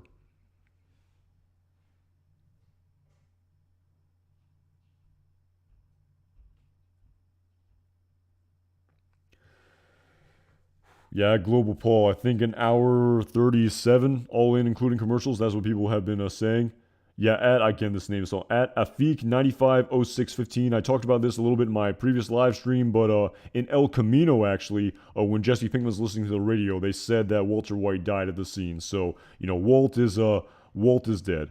I know the theory's out there that maybe he's still alive because it wasn't revealed to us, but in El Camino, and El Camino is canon. I think all people consider El Camino as canon, but yeah. Walter White, according to El Camino, Walt passed away as Jimmy was listening on, not Jimmy, as Jesse was listening on the radio. At Jaden, never mind then. Jaden Denino, thank you for the super chat. At Sam Fisher, I actually haven't seen the leak song choice. I haven't seen that for the. Are you talking about the sort of the sort of the song, the final song that's going to end the series? I haven't actually seen that leak in respect to the song, and I haven't, and therefore, unless I know the name of the song, I probably haven't listened to it either. But if I do better if you tell me what the song was, and maybe I'll look it up after this, and maybe obviously can't play it here, but maybe could listen to it later. So, Wildfire.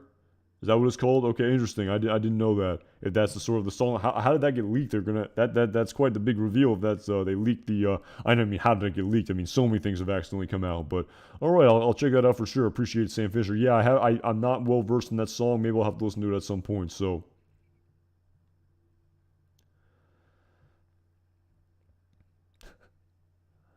At Travis Gray, that is funny. That has definitely turned into a meme if that's what you're referring to. So.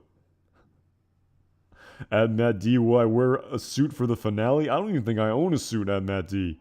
I'm not report of the week. I don't own a large assortment of suits. I don't think I own a suit. That would be I guess that would be quite the move there. I guess I don't even have to. I guess I just need a jacket. I probably could wear shorts if you know what I mean. The way people were sort of doing interviews over the pandemic and stuff like that. But yeah, I don't even think I own a suit at Matt D. So.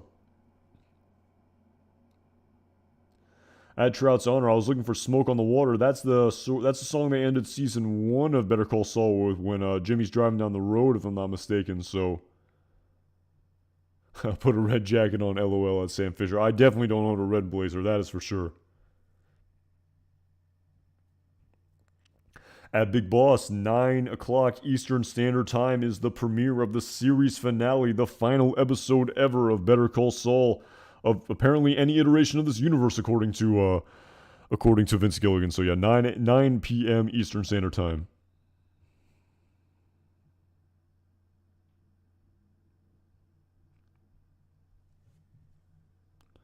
Yeah, at Justin Cruz. Yeah. I'm probably not going to do that. I will just talk about it afterwards. I don't think I'm going to.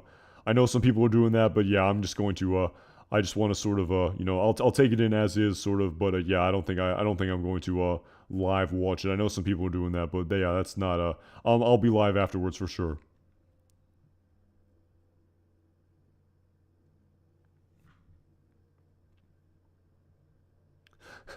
At Andrew, I don't know what to do after the show is over. Yeah, I'm definitely sort of, like I said, I don't watch a lot of other sort of dramatic shows like this, but people have recommended things like Ozark to me and stuff like that, and again, I haven't seen a lot of them. I feel like the streaming shows are a little bit different, where you get entire seasons all at once as opposed to getting the sort of one episode a week.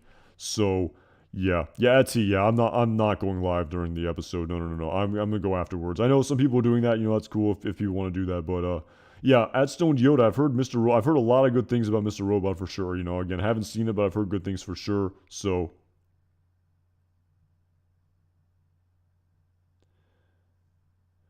at Light Years from Home, thank you so much for the super chat. Top 5 sequel scenarios 2 years down the road. Top 5. Are you talking about like top 5 spin-offs for Better Call Saul at Light Years from Home? Is that sort of what you're alluding to there?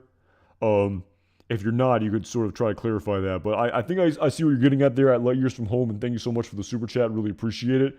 So top 5 sequels to Better Call Saul 2 years down the road. So what? Again, we have to. I guess we sort of have to know when a Better Call Saul ends. But I guess if we assume that it ends in 2010, I mean, that's kind of tough, actually. And I actually talked about this a little bit in my stream yesterday about El Camino, but there's actually a very close-up shot of Jesse Pinkman's license plate where it says the expiration date on the tags is 2013, and tags are good for 2 years in Alaska, apparently. So that takes place in 2011 when Jesse finally gets to Alaska. But, of course, the ending of Breaking Bad takes place in 2010, and this scene right here with Gene Takovic takes place in 2010. So, again, it's kind of interesting. I guess, technically, Ed the Disappearer hid Jesse for about like a year or so, 9 months before he ended up in Alaska. That's neither here nor there. I guess it sort of pertains in respect to, you say 2 years down the line. I don't know if you mean 2 years from now or 2 years from the timeline ending in Better Call Saul again. But again, I guess the details aren't too important. But I guess, like I said, I made an entire video about how it was sort of a fan fiction, a fantasy of mine, where we'd see a Patrick Kuby spinoff, a miniseries of a Patrick Kuby on the run after he leaves Albuquerque in season 5 of a Breaking Bad. The last time we hear his name is in the episode entitled Tahajli, when Huel was being interrogated under false pretenses by Hank and Steve Gomez, and it's then revealed to us in season 6 of Breaking Bad. Season 6 of Better Call Saul, in the episode entitled Breaking Bad, that Huel was he got off scot-free because he was held on false pretenses. And so yeah, one of them 2 years from time, but either way. So yeah, one of them definitely Patrick Kuby spinoff, sure. I mean, I haven't really thought to say 5 total. That's quite a bit. I don't know if I could say 5 more, but or 4 more. But I mean, I know Vince Gilligan has sort of thought about a Kim Wexler spinoff. Gus Fring in Chile for sure. There's so much there that will in no way be able to fully address in this final episode. At J Ladybug, it's true we probably won't get another spinoff, but I guess Kim, Kuby, Gus Fring in Chile, absolutely, that makes a ton of sense as as just a sort of thought experiment sort of answer. A Salamanca spinoff, I sort of like that. Again, we're probably not, just based on Vince Gilligan's own words, we're probably not getting a spinoff, but I guess it's kind of fun to speculate. But yeah, like I said, Kuby, in no particular order, Patrick Kuby after he leaves in Breaking Bad, Kim Wexler with the asterisk of we don't know how her story ends. She could technically die in this next episode. We don't know. It's technically possible, so that one has an asterisk. The Gus Fring Chile spinoff, with if de-aging technology gets 20 times cheaper overnight, and we also, then that would be great. So that's 3 I've said. The Salamanca spinoff for sure, and I mean, yeah, that's you say at Joe 1257. Nacho could sort of be in sort of, he could also take place in that Salamanca spinoff. But yeah, there's so much. I mean, really, there's so many great characters, and if at T, can you do the entire chicanery speech? I don't know if I can pull that whole speech, but okay. But Nacho could kind of fit in there, and or Nacho could get his own spinoff as well. So yeah, add Light Years from Home. That's tough, man. Again, it's like you really. I mean, like I said, I feel like I gave about 5 there, but like I said, it is there's so many. Really anything. I mean, I know Vince Gilligan said that he doesn't want to try to catch lightning in a bottle the 3rd or 4th time, but I really feel like if Vince Gilligan, and he doesn't want to be a one-trick pony as well, who only creates this one great universe. I mean, I don't know about that. I mean, he feels like he needs to do other things, but I don't know. I feel like in this society, we value people who are very, very good at one thing. You know, I feel like we don't really value just like kind of well-rounded people. We really value like people who are very exceptional in one thing. So it's kind of an interesting sort of a way Vince Gilligan is sort of thinking about this sort of masterpiece that he created. But yeah, so you know, I really feel like even if it's a Howard Hamlin spinoff or you know, any spinoff, you know, a Marie spinoff, I mean, maybe that's a bridge too far. But I feel like if Vince Gilligan is behind it and is a very big part of the production, I feel like by definition it's going to be good. How could it not?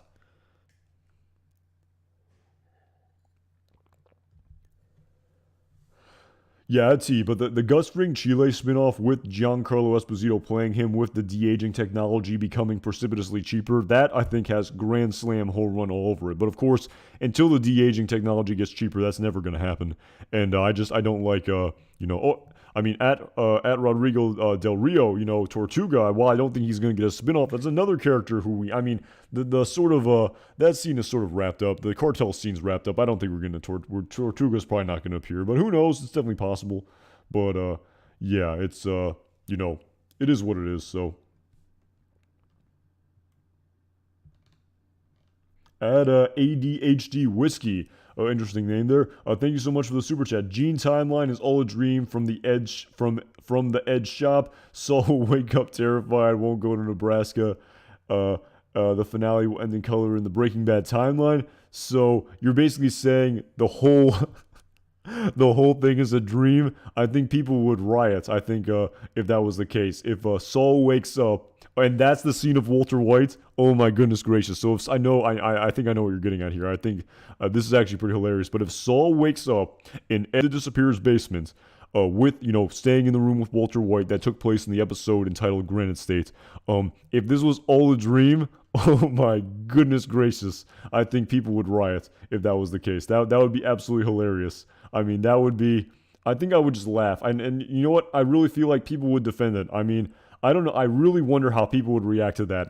If they did that, I know they won't do that to us, but if they did that to us, my goodness, at ADHD Whiskey, if it was all a dream, he wakes up and Walt's just sitting there. Oh my. At Timothy Coombs, while people would torch Gilligan's house.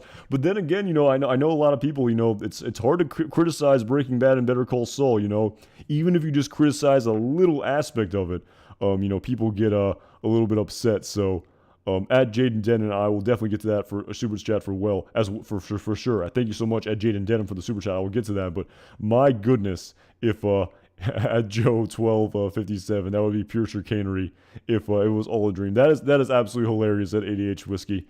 You that definitely improved my day by reading that. That was hilarious. But yeah, the finale will end in color in Ed Disappear's basement. That would be something. And my goodness, if that ends up being the case, I I think Vince Gilligan said something along the lines on the previous Insider podcast for the episode entitled Waterworks, where if Walt and Jesse didn't appear, they probably would have been, you know, like bust out of town. You know, they would have been like thrown out of Albuquerque if they made the spinoff without Walt and Jesse. But if it was all a dream, if Better Call Saul never happened, oh well, no, I guess Better Call Saul, the backstory happened, but if everything in the Gene Takovic timeline never happened. That's basically what you're getting at, where the Gene story was a complete farce. Where it was all a dream. Yeah, it's Stone Yoda. What a dream. What a sick joke. That's chicanery. So, but yeah, add Jaden Denham. Thank you so much for the super chat. What will Jesse do for the rest of his life? Again, great question. I talked about that in the my previous stream about El Camino, and yeah, like I talked about, you know, it's kind of like depending on how this at Jaden Denham, depending on how the sort of Gene Takovic storyline ends, like I said, you know, it's kind of, you know, Gene escaped to use Ed Disappear's services in Breaking Bad, but you know, at the same time, you know, he ended up getting made. So it's kind of interesting. You know, we see Jesse get this happy ending at the end of El Camino.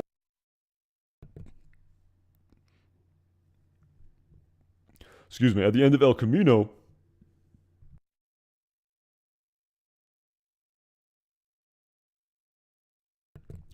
Don't know what happened there. But we see him get the happy ending at the end of El Camino. And, we're just kind of assume that he, like you said, what's he going to do for the rest of his life? He's going to live happily ever after in Alaska. I don't know, maybe work in woodworking at sea. Maybe work in woodworking or something to that effect. There was that scene with him in the box, which was a callback to, season 3 of Breaking Bad. With him making that box in high school and trading it for an ounce of weed. And so maybe he'll just do some sort of woodworking job in Alaska. But that's the sort of thing where sort of Saul went to Omaha, and he had to wrestle with all these demons, and he wasn't satisfied with his life. But Jesse sort of, he already paid his penance by being that meth cook slave, and he's not going to have more PTSD and more flashbacks. He's just going to live happily ever after. I don't know about that, or does he live like this very, does he revert? Does he end up using methamphetamine again? I mean, he's definitely someone who's been on again, off again with his drug use. Is he going to, go down these spirals? Is he going to, are we just supposed to believe he never ends up in prison? Again, just sort of, interesting food for thought for sure. And like I said, I know, Jesse is way less recognizable than Saul. Saul was basically a A-list celebrity, probably, a B-list celebrity, or at least for a minor celebrity in Albuquerque. But Jesse, of course, wasn't. So maybe he can just blend in Alaska and live there forever. But it's just kind of interesting, just sort of, because they both used Ed's services, and of course Walt ended up meeting his demise. But yeah, just kind of juxtaposing the story of Jesse to Gene. And I think we kind of have to wait until, we see the ending of Gene before we speculate that on too much. But yeah, like you said, at Jaden Denham, like I said, it's definitely possible he gets made again. And, what happens then, and, or gets made for the first time, I guess. And, but like I said, he's not as famous as,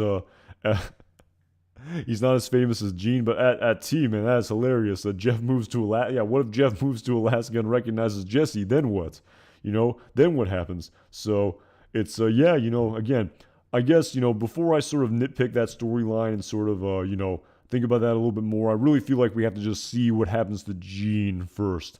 Before we kind of think about more about Jesse. But yeah, it is sort of a great question there. I mean, I talked about it a little bit in my stream yesterday, how we are just sort of, left to assume that Jesse doesn't have any more demons and he's going to be very happy and he's not going to have these bouts of depression when he's in Alaska. It gets very, very dark there in the winter. I mean, there's not a lot of light there in the winter. It can be very depressing in Alaska. I know it's like, it's kind of romanticized. It's so beautiful in the summer and it's light out for like 24 hours a day in some parts. But, in the winter, it gets very dark, and who knows what Jesse's going to be doing out there. Like I said, there's not a real sort of great track record in terms of him dealing with his emotions. The second something sets him off, he tends to revert back to his worst substance abuse tendencies. So, some food for thought there at Jaden Denham. It's definitely it's something I thought about when I was rewatching El Camino for the second time in my life this week. But before I think about it any more, I think I'm definitely going to have to wait and see the ending of Gene Takovic's storyline. In less than 24 hours from now, this it's almost kind of depressing to say, but in less than 24 hours from now, this show will be over. Yeah, at Manu John, Gene may die, still difficult to envision. Absolutely, that is true. It's hard for me to even envision that. Absolutely. Justin Cruz is possible. There's so many little details that have been not discussed. We saw that passport for Panama in his shoebox, I believe, in the episode entitled Uno, which has never been addressed again. We saw the Band-Aid tin, which was then revealed to us to have diamonds, but I don't know, maybe he goes to a different country. It's possible, but, it's kind of like he's kind of right back where he started from. It's kind of like, what was it all for? I mean, I guess he ended up getting made in Omaha, but maybe he has to go further away. That would be something there. It's definitely possible at Justin Cruz. Not something I've thought about too much, but, kind of curious to see what happens there for sure. So, at Stoned Yoda, definitely an amalgam of emotions. Definitely, I see what you're saying. Definitely, a lot, excitement, but also it's kind of weird. It's kind of like I don't even know how you describe it. It's something you're looking forward to, but also something you'll very much be upset when it's over. So, and it's true. It's not like, Christmas comes once a year, but, this is the last episode of Better Call Saul ever. It's not like it's funny. Like every time the season ended, season 1, 2, 3, 4, 5, I'm like, well, there's always next season. There's always next season. But, yeah, this time, won't be the case. So, yeah, definitely a mixed bag of emotions heading into tomorrow night. That is for sure. Yeah, Takovic 950615. Yeah, I will not be live for the finale. I'll be live afterwards to discuss it, but I know some people are going live during, but I'm not going to live react to it. I am going to I'm just going to discuss it afterwards, so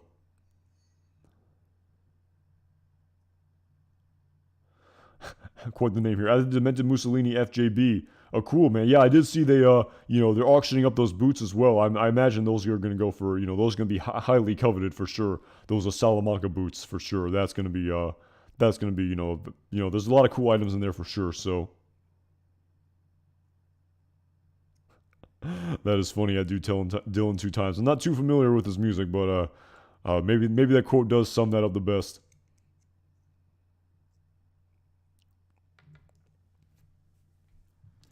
Add Brandon Proctor again with the retrospective questions. What am I going to do after this, Anton? Again, I don't know. Again, I've thought about that for sure. I to tell you the truth, I don't know. I don't know. I'm just, right now I'm living the moment, looking forward to tomorrow. Yeah, Manu John, I talked about that too. Maybe we'll see Gale, maybe we won't. Again, I talked about it a little bit earlier in respect to how it ties into the plot of the Super Lab, but we'll see. Yeah, at halfway to somewhere. Yeah, it's definitely possible. Where they, I think a movie is possible. Despite what Vince Gilligan said about him not being that, that sort of keen on doing another iteration immediately. And I guess what? So El Camino came out in 2019, and Breaking Bad. Wow, that's 6 years after the fact from when Breaking Bad ended. So that's quite the amount of time. So that would be like if we didn't get a movie until 2028.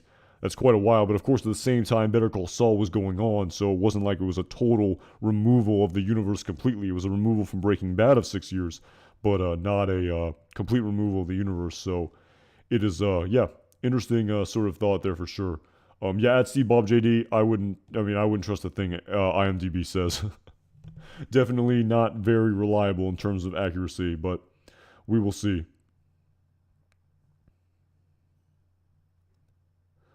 Yeah, Gene movie. Who knows? We'll have to wait and see how this ends first at Justin Cruz before we sort of see what happens there. Yeah, at J Ladybug. Some of the theories. Again, there were a lot of theories floating out there for sure, and yeah, that one's not looking so good. I mean, yeah, that's probably not gonna happen. So just based on the fact that the Better Call Saul timeline is already over, so.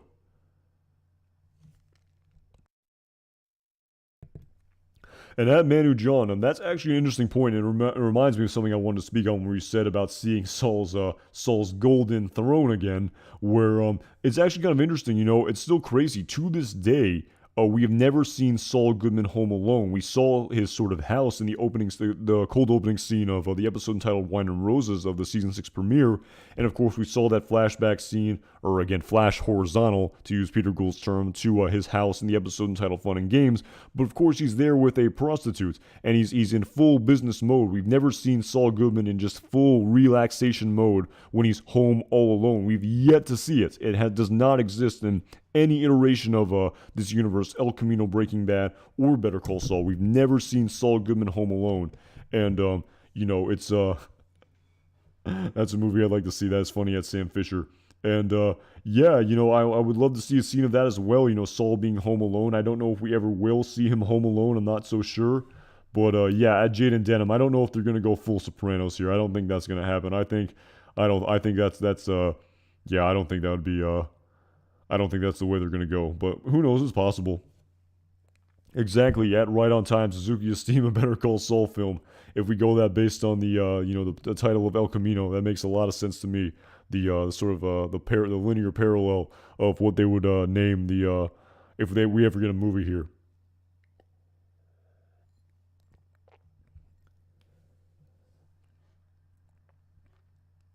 And of course, too, yeah. I mean, I talked about a little bit the sort of the dialogue that he said about the Hoover Max Extract Pressure Probe Model 60.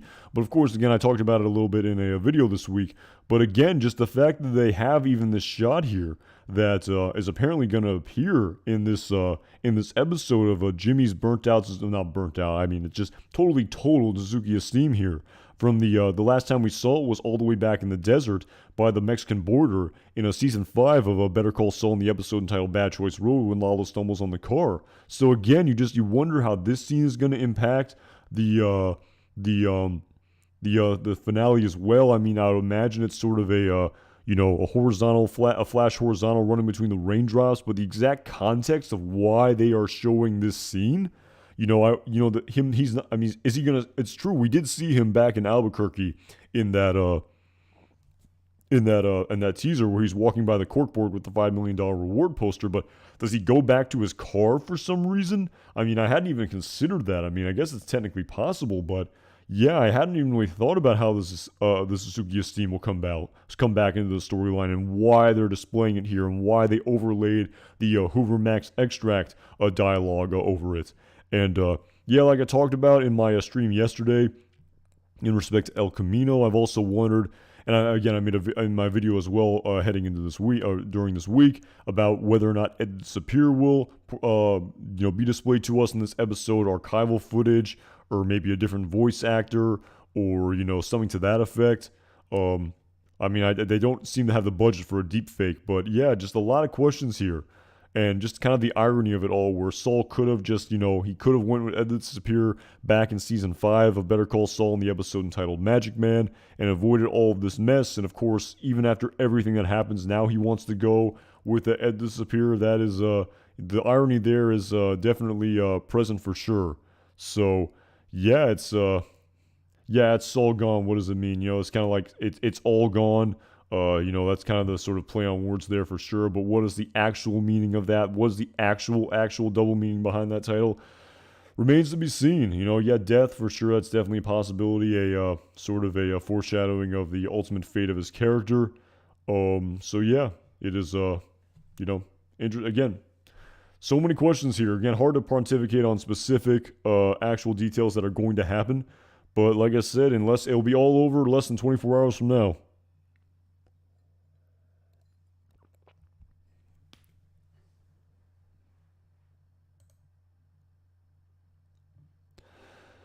And yeah, again, like I talked about Gus, I talked about Mike, and yeah. So again, all of these characters, I just wonder what they're going to display to us. But of course, at the end of the day, we see this shot here of Kim apparently going to a Central Florida legal aid for some reason. Again, I'm not sure about the exact storyline that's happening here, but yeah, again, as sort of Peter Gould and Vince Gilligan alluded to, the main meat and potato story of this universe is the story of Jimmy and Kim. And is that conversation on the phone the last time they're ever going to speak to one another? It's that would be interesting. Again, I don't know. I don't even know how their paths would cross. I mean, the last time we saw Kim, she was in Albuquerque, but she was clearly on that bus, seemingly ready to go home. We see this Central Florida legal aid location that they're apparently filming, and I think this is where Kim Wexler is here. So she goes back to Florida, but Saul goes back to Albuquerque. Like, I don't know if these two characters see one another. I'm not so sure. I don't know if they physically get to see one another again. Maybe I'm not just. Maybe I'm totally missing something, and maybe in hindsight, when I watch this finale, I'll be like, oh, okay, that's exactly what they're going for there. But yeah, this is sort of the main story here. And, Kim did say, I'm happy you're alive. She said, I think you should turn yourself in. What does she mean by that? Does she mean I'm happy you're alive because, despite everything that happened, despite all the terrible things you did, I still, have emotions for you in any sort of nebulous sort of, way that, I only can define for myself? Or is she saying, I'm glad you're alive because you need to sort of, pay for what you did? That's why you should turn yourself in. That's why I'm turning myself in. Yeah, like I said, really sort of interesting to hear Peter Gould and Vince Gilligan talk about Kim in Florida, where she's, trying to sort of, as Vince Gilligan said, sort of pay a penance for all the terrible things she did. Where, kind of interesting to see her actions, where she's so, she doesn't have any sort of, she's afraid to even make any decisions at all, even as trivial as going with Miracle Whip over mayonnaise, because, she's so afraid that something she does or something she says could cause harm, and she's so, focused on not committing any harm that, this also causes her to not be able to really commit any good as well. She can't really help people. She's just sort of this like milquetoast, person who has no real color or personality in life. She can't even decide over an ice cream flavor. She says both are good, vanilla or strawberry. So, yeah, again, she tried to pay her penance, but Clearly, when all the sort of emotions sort of came out of her, the extremely stoic Kim Wexler just totally broke down very unceremoniously in public on that tram in Albuquerque. But of course, she's going back to Albuquerque now. Like, why is she seeking legal aid? Is she ever going to see Saul again? Who knows? Yeah, like at Afika 950615, Cheryl saying, where's the body? And she says, I don't know. And who knows if they'll ever find it. Again, the whole thing with the super lab, that's a whole nother thing. Again, I could go off on a whole tangent about that. About, yes, they found the bodies by the freight elevator, but yeah, at Brandon Proctor, are they going to excavate it and find the bodies? Find the human remains that have been decomposing there for 6 years? So who knows? It's a lot of food for thought, for sure. At halfway to somewhere, thank you so much for the super chat. Really appreciate the support. What did you make of Bob's spoilers about the finale, or the creators saying the ending has never been done before? Sorry if you addressed it. I did see the second part of that, in respect to the way the creators said that this is unlike any finale they've ever done. And again, I think, were they just referring to El Camino? I mean, it was the sort of blaze of glory, the Walter White-esque blaze of glory that happened at the end of that episode. But yes, I did see them saying that it's not like nothing they've done before. Where again, you wonder what that means, if it's going to sort of end in a much more calm fashion, and there isn't going to be, again, I don't imagine there being this sort of rain of gunfire, raining down from the sky like it basically, or raining down from Walter White's trunk, like it did in Felina. I definitely did see that. So again, maybe, like I said, whatever happens, while we don't know what's going to happen, maybe it's still going to, whatever happens, it's going to surprise us, despite, no matter how much we pontificate on it at halfway to somewhere. But in respect to Bob's spoiler, I did, he did say, he said a lot of things. I think there definitely is one quote that he was out there saying. It's kind of escaping my mind. I read it once, but yeah, there is a quote out there in respect to what Bob said about the finale.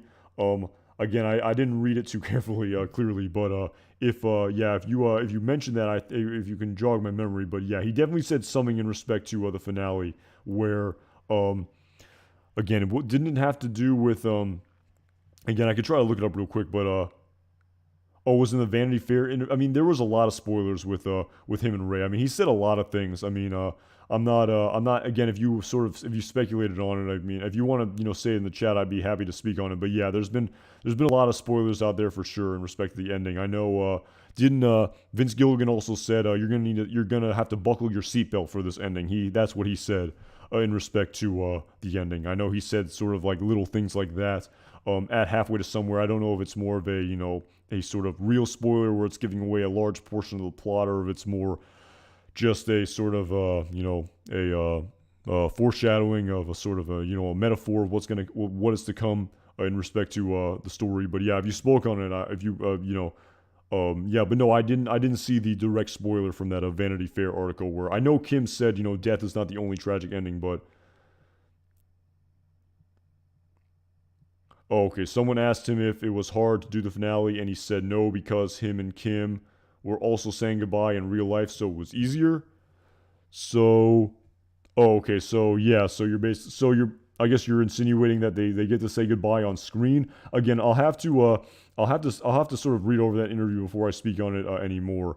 But yeah, like I think what Peter Gould is saying, and what Vince Gilligan said about how you're gonna need to see belt out. It's like no ending we've ever seen before. Yeah, I mean, who knows? And it kind of goes to what I was discussing in respect to, are Jimmy and Kim ever going to see one another again? And yeah, I haven't read that article, so I can't speak on it, unfortunately, yet halfway to somewhere. But I do appreciate the super chat, and I will check that out. I'll see what I need more of a context before I speak on it, so I wouldn't be able to give a very in-depth analysis of that. So okay, thank you so much. I will do that for sure. So I appreciate it. Halfway to somewhere.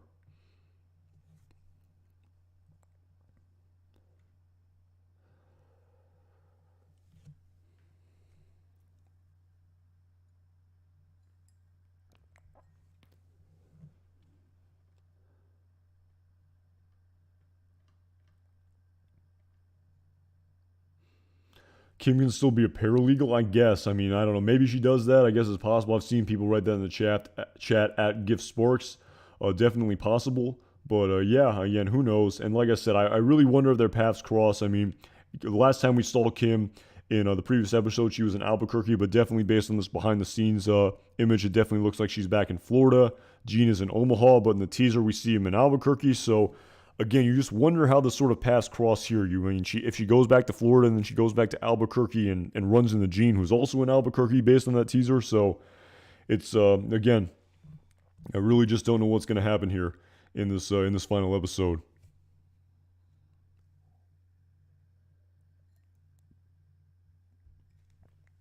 But like I said, if I had to have the best odds of the finale of Gene, definitely a Prison or Death makes sense. But again, and even sort of thinking back to the finale of Kim Wexler, or the ultimate fate of Kim Wexler. I mean, Death does not seem like Death really doesn't seem like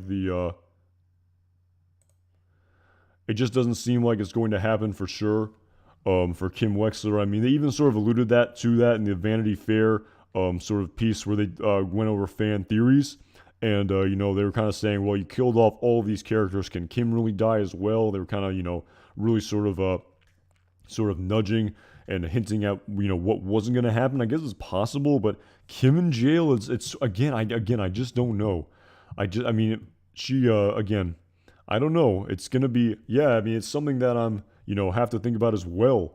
In respect to, it's almost going to be, it's almost incomprehensible to think about how Kim's, final fate will be revealed to us in this next episode. And who knows, maybe they leave it open-ended for that spin-off for that movie, who knows? But we will see. So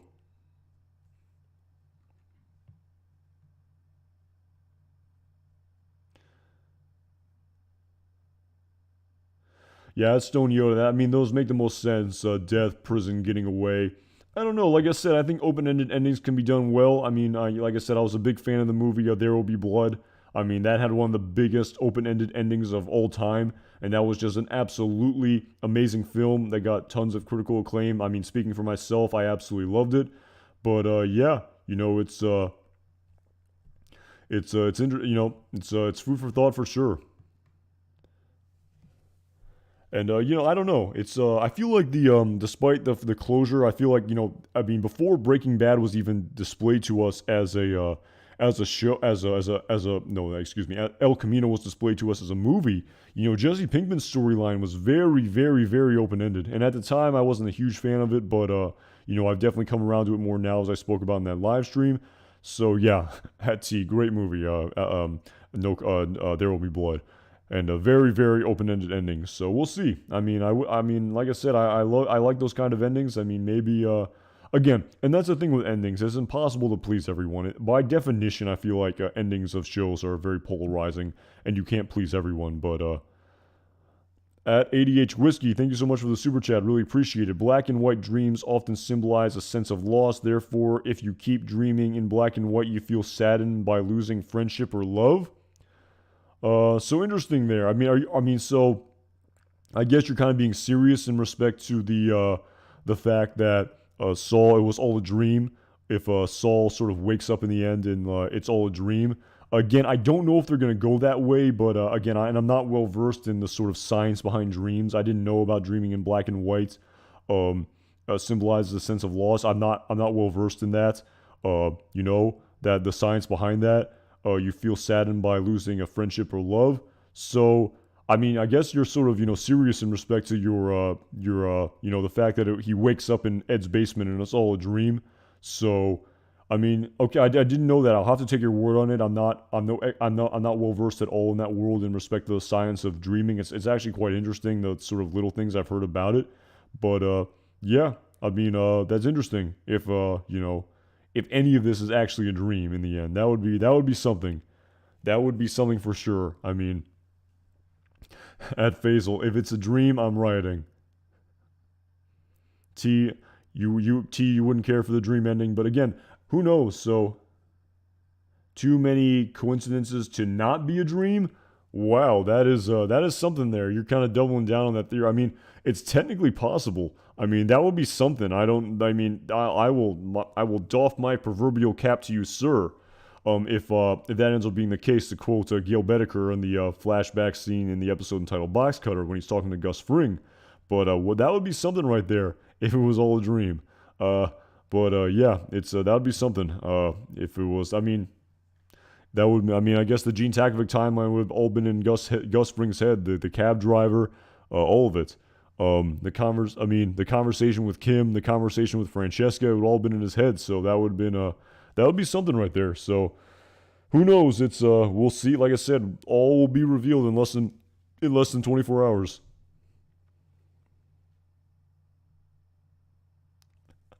At Steve Bob JD, that's funny. We'll all wake up tomorrow and all of this was a dream. All of our conscious experience that we had over these past few weeks, we'll wake up and it'll all been a dream. Season 6 wouldn't have even happened yet. But yeah, at ADHD whiskey again. Really appreciate the super chats. Really appreciate the support. And again, yeah, you're definitely that's an interesting theory. I thought you were actually it's again. I feel like that'd be a very polarizing ending. But I mean, who knows? I mean, maybe some of it is a dream. I guess it's possible. But that would be something. I mean, I don't know. I know a lot of people say at T. I mean, you wouldn't be a fan of that at all. But it's actually kind of funny. I mean, I don't want to get off on a whole tangent here, but. I was kind of thinking about at ADHD, it won't end in a dream. It will end up with whatever he chooses to do after he wakes up. Okay, that's sort of what you're leaning at. All right. So, he wakes up in Ed's basement and he decides, he decides to sort of, change his sort of, decision making after that. I don't know. I feel like, I don't know about how dreams work and how your conscious works, conscious, experience works and your subconscious and all of that. But I guess he knew he was going to Nebraska as it was told to him by Ed the Disappearer in Granite State, and he said he would be there for a few days. So it would make sense that he would dream about going to Nebraska. But I don't know if you sort of have a bad dream about going somewhere and then you don't go there. I mean, I don't know if that sort of works. I don't know if people sort of act that way where, if you're going to go have a road trip and then, the night before you have a dream that you're going to sort of crash your car and therefore you don't go on that road trip. I don't know if people do that. So it's interesting food for thought. We'll see. We will see for sure in less than 24 hours from now. So, like I said, at ADHD Whiskey, I will, I will give you all of the props in the world if that ends up being the case, for sure.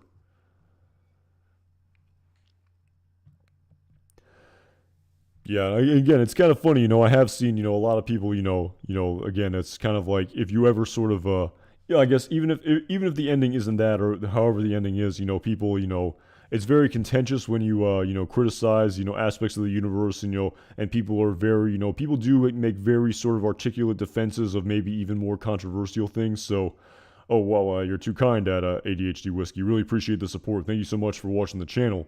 But, I really appreciate the support. Thank you. But again, in respect to the dream theory, and irrespective of what the ending is, I know a lot of people didn't like the recast of Jeff, for example. I mean, I didn't really care for the recast of Jeff, but I know a lot of people said, no, it doesn't matter. It was very well done. We can't, how can we criticize the creators? It was very well done. It didn't diminish the story at all. That's a lot of people's opinions. But again, to me, I feel like, you're entitled to your opinion. You're allowed to have, very sort of, what's the phrase I'm looking for? You're allowed to have very like coherent, rational debates about aspects of the story that you don't really like.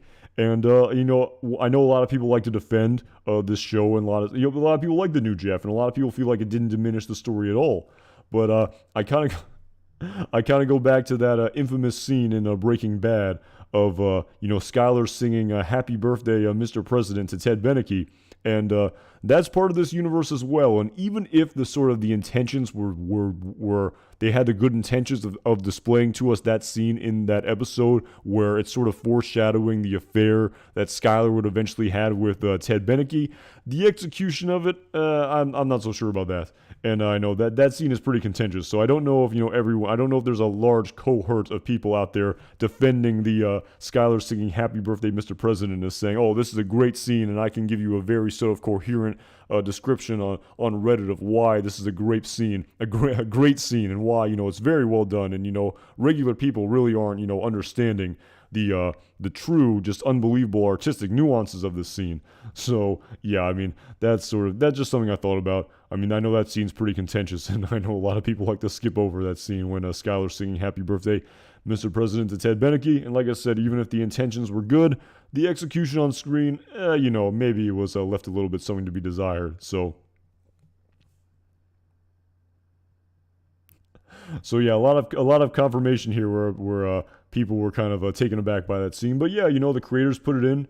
It was definitely done to foreshadow the affair that Ted and Skylar would have in the episode entitled IFT. But yeah, kind of a, I don't know if people, I really like to rewatch certain scenes in Breaking Bad, but I don't know how often people rewatch that Happy Birthday, Mr. President rendition by Skylar. I don't know if people like to go back and rewatch it over and over and over again. So.